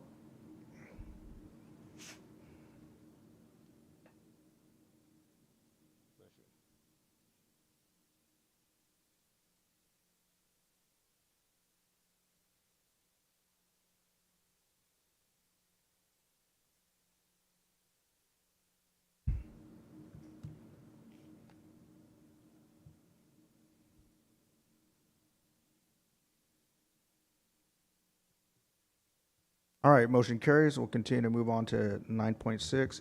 Approve of the memorandum of understanding between the successor negotiations tentative agreement between San Bernardino City Unified School District and SBS POA, Article 6, wages, salary, and increase. So moved. Second. It's been moved and properly second. Any discussion? All right, let's go ahead and vote. Dr. Wyatt, Yes, ma'am. you missed 9.5. All right, well, we will definitely hit that one. Thank you both. It's funny 'cause I'm looking at it too.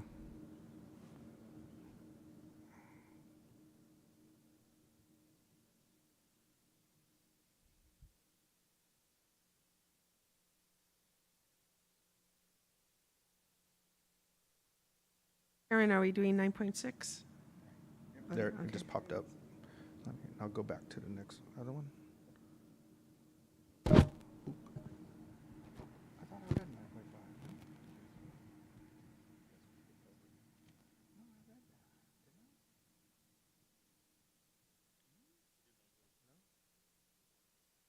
All right, motion carries. Let's go back to 9.5. Approve the memorandum of understanding between San Bernardino City Unified School District and SBTA, Article 6, wages, salary, and increase. Moved. Second. It's been moved and properly second. Any discussion?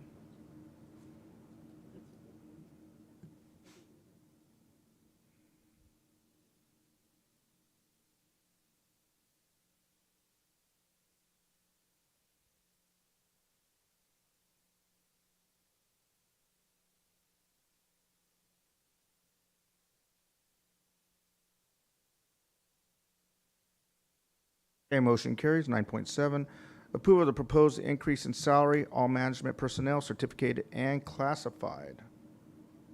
So moved. All right, it's been moved and properly second. Any discussion? Let's go ahead and vote. That one came up fast. Good.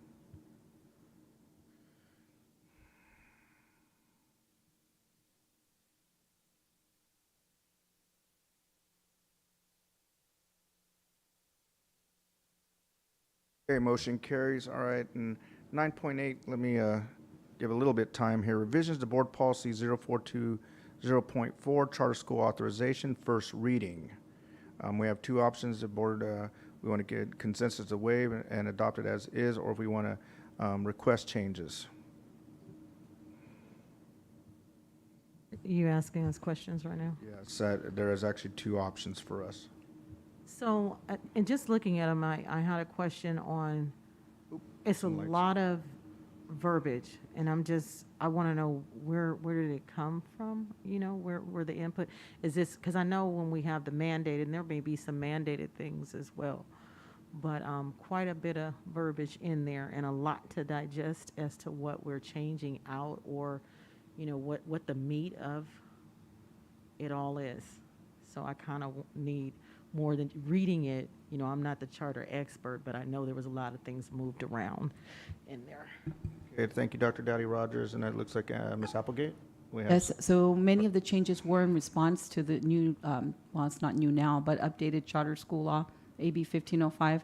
We do have our attorney here for any specific questions, or if you want an overall view. The policy subcommittee did look at all those changes. Are you able to line by line, or are you able to draw me to the attention for clarity of what was the changes from the law? The major changes? As Yeah, I'll opposed go to ahead and what let wasn't? our attorney here speak so that she can address some of those. Okay, there we go. Good evening, board members. So Dr. Rogers, with respect to the questions that you've raised, so these policies have been in place at the district for many, many years. One of them was last revised in 2007. The other one was last revised in 2009. So they needed to be. So these are not new change? That's what I was asking. Are No. these new, or according to the law change? Because I hear you said something about 2007, 2009. No, so what I'm saying is that the two policies that the district currently has in place are from 2007 is when they were last revised, and another one was last revised in 2009. Okay. As Ms. Applegate alluded to, approximately 2 years ago, there were significant legislative changes that were made, specifically AB 1505 and 1507. That brought about a lot of changes to the review of charter petitions, the grounds for consideration and denial of charter petitions, the timing of charter petitions, the consideration of renewal, the consideration of the location of charter petitions. So most of these changes that you're seeing are related to those. Well, that doesn't answer my question. So let me ask the question again. Okay. I am trying to look at all of this, and I don't even know why it's not pulling, because normally I was able to.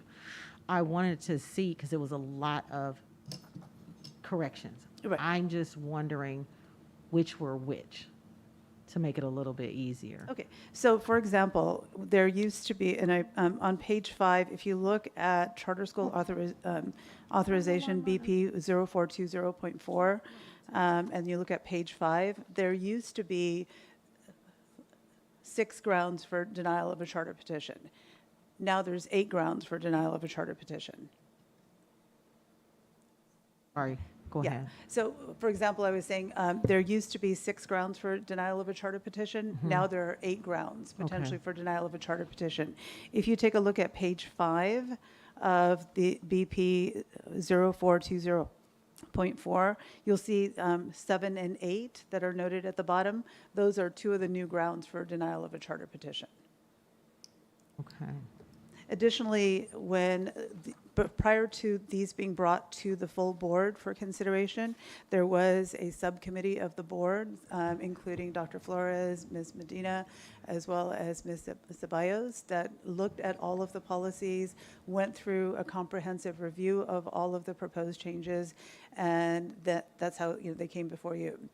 Additionally, there's, for example, in the past when we've had the board consider a charter petition, we had the public hearing within 30 days, and then you were asked to take action within 60 days.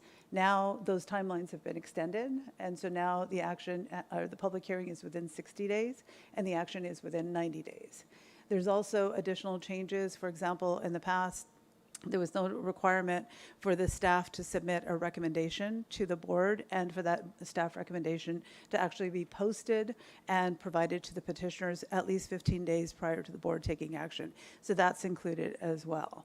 The renewal criteria, which is vastly, vastly different, is included. And so actually that's one of the new board policies, which is board policy 0420.42, and that's one of the new board policies. You haven't seen any renewal petitions for a couple of years because all charters were granted a 2-year extension of their charter terms, but you'll be starting to see those in the 24-25 school year. And then you'll also see a new board policy 7160, which is for facilities, which is a board policy that the district did not have. And it pertains to, for example, the Prop 39 agreements, and you'll see one that's coming up later on your agenda with SOAR. So That's a new one as well. So many of these changes were to come into compliance with AB 1505 and 1507.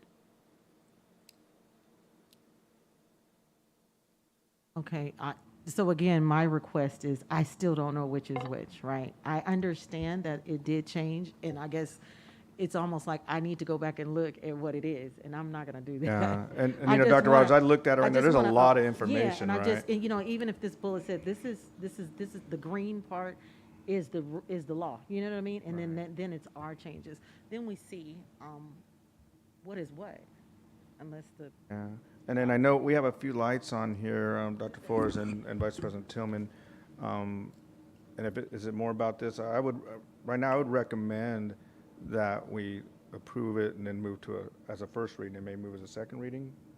Dr. Flores? So if that's the second reading I statement, just wanted to share that the policy committee went line by line almost through all of this. And I know it's a lot because we were overwhelmed as well. And I even reread it line by line because, you know, it was a lot. But we have to be in compliance with the law. And so the specificity of it is here. And I understand, because we were overwhelmed too, Dr. Rogers, but this is the first reading. And then once you have the time to go through it more thoroughly, then you can write your questions and so forth. But we also, you know, there's some other ones that are coming also. But this is the first reading. So I recommend that we accept it, and then, you know, we have another chance to make the And I don't have a adjustments. problem with that. I just like to color code what's new, what versus what. The red is new. No, okay, so let me say it again. I know that's new. I don't know what the committee changed. Or did the committee change anything? That's what I'm asking. Oh, we agree, yeah. Yeah, we, I don't know yeah, what you guys we did. don't know what we changed because it's now done over here. But we did insert the red. The red is what, and there are things in there that we did, you know, change.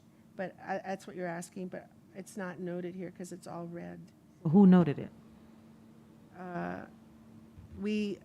Well, It's the standard changes. right. You have there's old systemic- policy yeah, lined out. right. You have new policy in red. red. The black policy that's not lined out is the previous policy Existing. that's still standing. Right. Right, Okay. that's That's what, what I'm that's asking. what That's I what you're was, asking, That's okay. what I'm That's what I asking. said, Like, what was the? yeah. So The anything in old- black is existing. Is existing, but I'm also asking, when we put in what the law is, did you do everything in red and everything that the policy committee? So that's back to my same question. That's all I'm asking. I'm asking, what did we change? What can the policy committee, because the law is the law. I'm just asking, what did the policy committee identify that was concerned, so we all will know? Because I don't know. No, I'll be honest, I don't know either. Dr. Rogers, I'm assuming everything that's in red would be correct. Everything that's in red is either an update to old law that we were out of compliance in, or it's like different criteria, new law around facilities that wasn't there before. So everything in red is either an update to comply with the law or changing criteria, those kinds of things. The black is the Yes. existing policy. So again, for the multiple time, I get that the red are the changes. We have a policy committee that also will look and perhaps add. Now, so far, I haven't heard anyone say that we just adopted with the law. If we adopted just the law changes, then that's the answer to the question. But I'm asking, our policy committee reviewed the law and put that in there, right? And then they also may have identified some other concerns on behalf of the board that we needed to make corrections. So I was asking, how do we identify? If they said shall or must, the policy committee, not against the changes. The whole change was changed. But did they also have input? And I just want to Yeah. be able to speak to that Yes, and know yes, that. they did. They Yeah, said and- things to us like, Right. this language is confusing, even though it complies with the law. I don't understand it that well. I remember they were saying maybe we could do it more sequentially, on the year of the law. There were some suggestions they gave us. Did we go back in and then say, Ms. Ceballos suggested this and this? No, we did not do that. We just changed the language, put everything in red that was updated that they suggested. We didn't identify like different sentences that they wanted written differently. They just gave us the feedback that this is complicated, so let's write it this way. And so they did. But it's not identified as a change that they had made based on their feedback.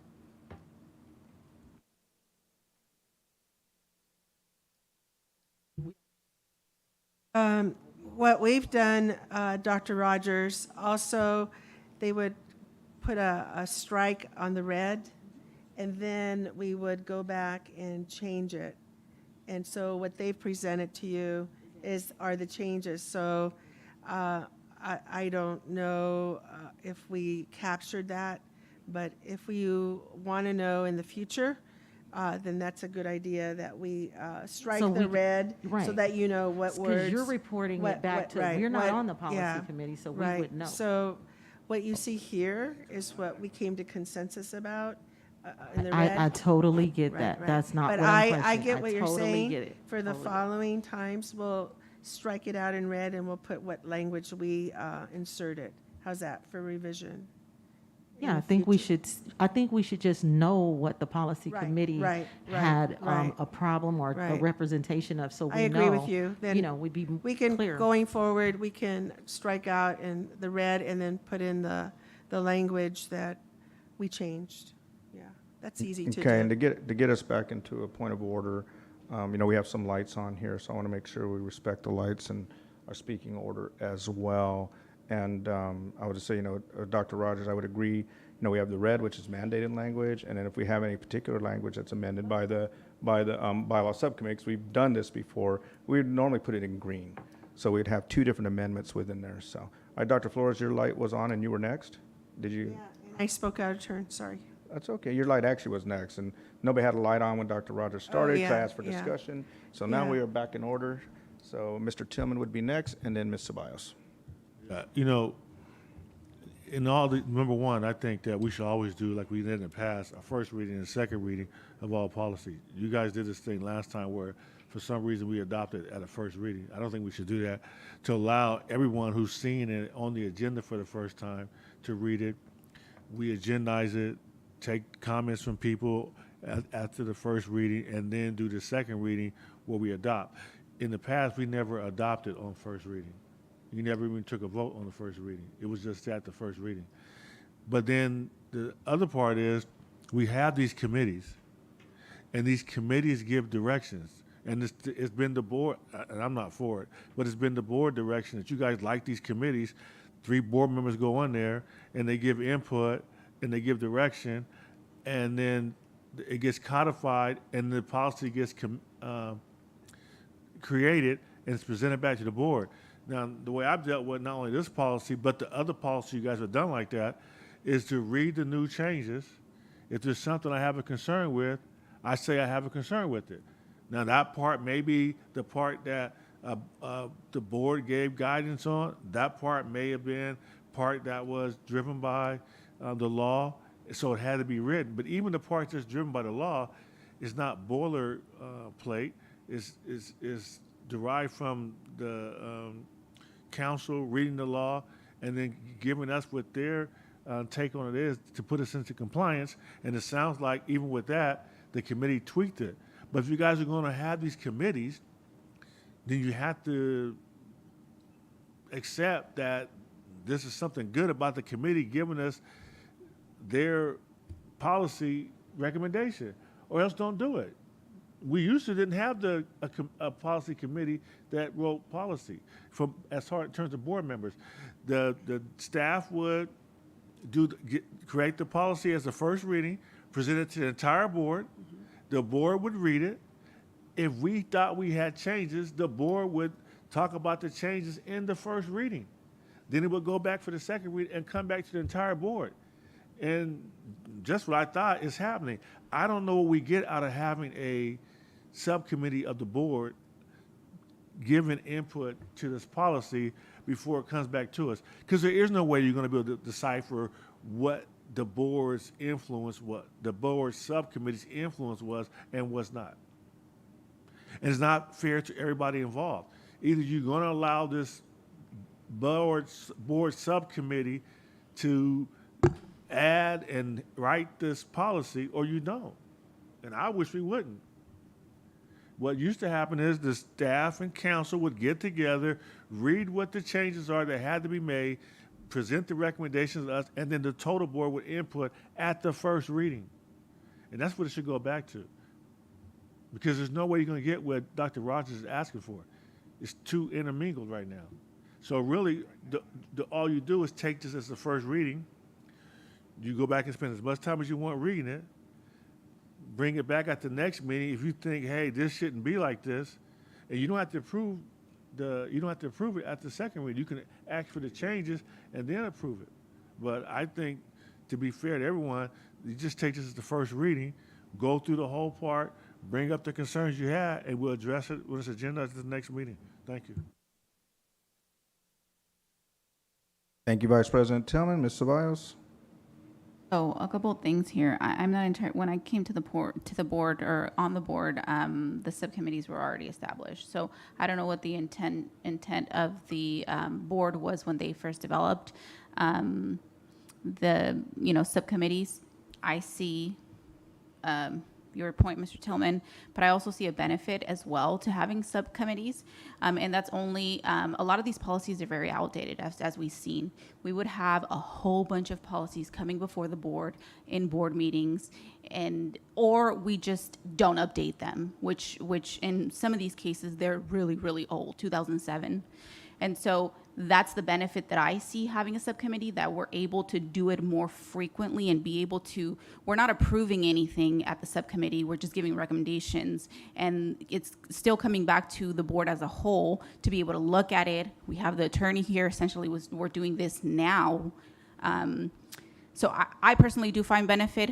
However, I think that we could do what Dr. Rogers as well as Dr. Wyatt are saying that used to happen. We change the colors. Give us in red what the law says, and then as we update it in the subcommittee, let's change it to green. So let's change those edits that we're making. That way the rest of the board knows exactly what our input was opposed to what the law is. Sure. So those are just my 2 cents.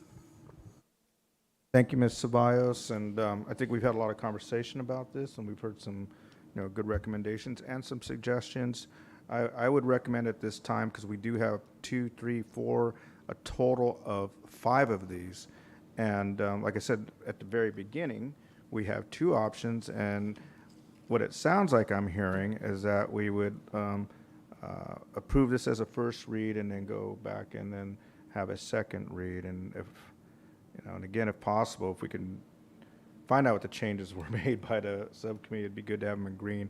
If that's kind of difficult at this time, that would be my recommendation. And my recommendation for all of these would be to accept them as a first read and then continue. So moved. Second. All right, it's been moved and properly second. Let's go ahead and vote on 9.8. Be it resolved, the Board of Education approves Board Policy 0420.4, Charter School authorization as a first reading. That's what I wanted to hear. Which one were we doing? There's 2 of them here. I said, that's the one I'm going to Okay. read. Okay. And it'll be the one I read for all of them. So we don't have to belabor the next 4.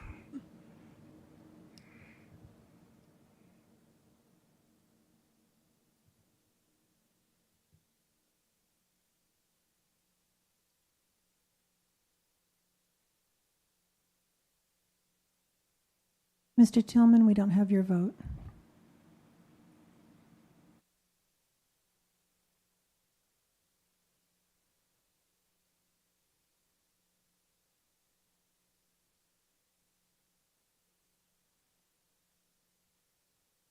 Okay, motion carries. And let me take a look here real quick. So again, I don't know if we probably still need you there if you know, but thank you so much for clarifying a lot of that. Thank you, Suki. Okay.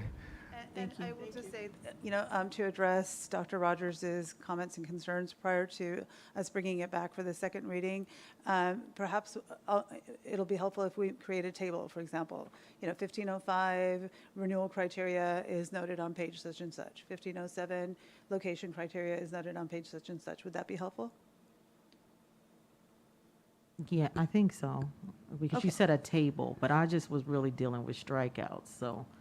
But if the table will lead me back and forth. Yeah, then so that's what I'm fine. saying, is so, Yeah. like, on the table, it'll say on page 3, paragraph 2, this was related to this particular legislative update, or this was related to that one. So it's a little bit easier to follow. And that's why, with all due respect to Mr. Tillman, I mean, the board subcommittee spent a considerable amount of time on these. So your concerns are very well noted and very well understood, because I think we spent like 10 hours? Or about. Yeah, it was a long, long time. But thank you for your feedback. All right, thank you again, Suki. All right, we will move on. 9.9, revision to Board Policy 0420.41, Charter School Oversight, first reading.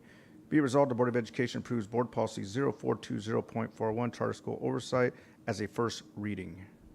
So moved. Second. It's been moved and properly second. Any discussion? All right, let's go ahead and vote.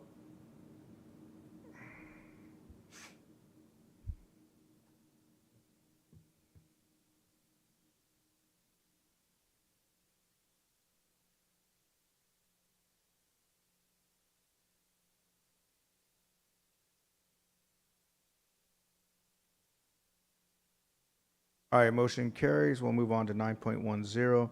Be resolved, the Board of Education approves new Board Policy 0420.42, Charter School Renewal, as a first reading. So moved. It's been moved and properly second. Any discussion? Let's go ahead and vote.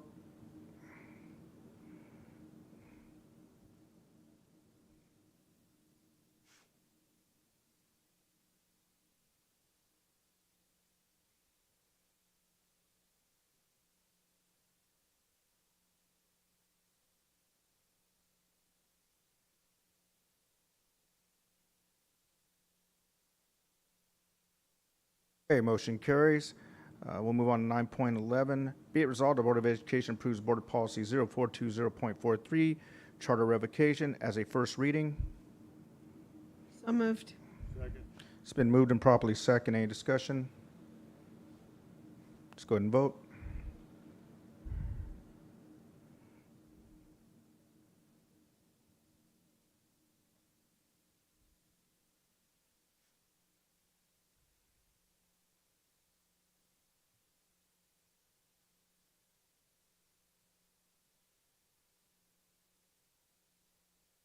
Okay, motion carries. We'll move on to 9.12. Be it resolved, the Board of Education approves new Board Policy 7160, Charter School Facilities, as a first reading. So moved. It's been moved and properly second. Any discussion? Okay, let's go ahead and vote.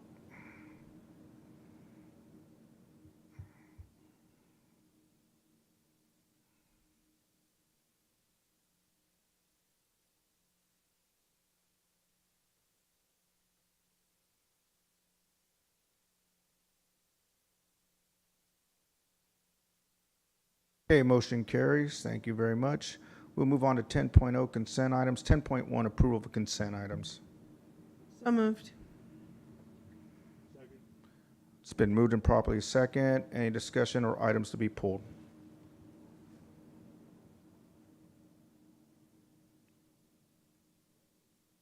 All right, let's go ahead and vote on the consent agenda.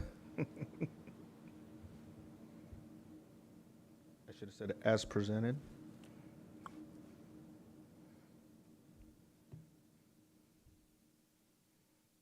That's my kind of consent agenda. I'm just going to say that for the record.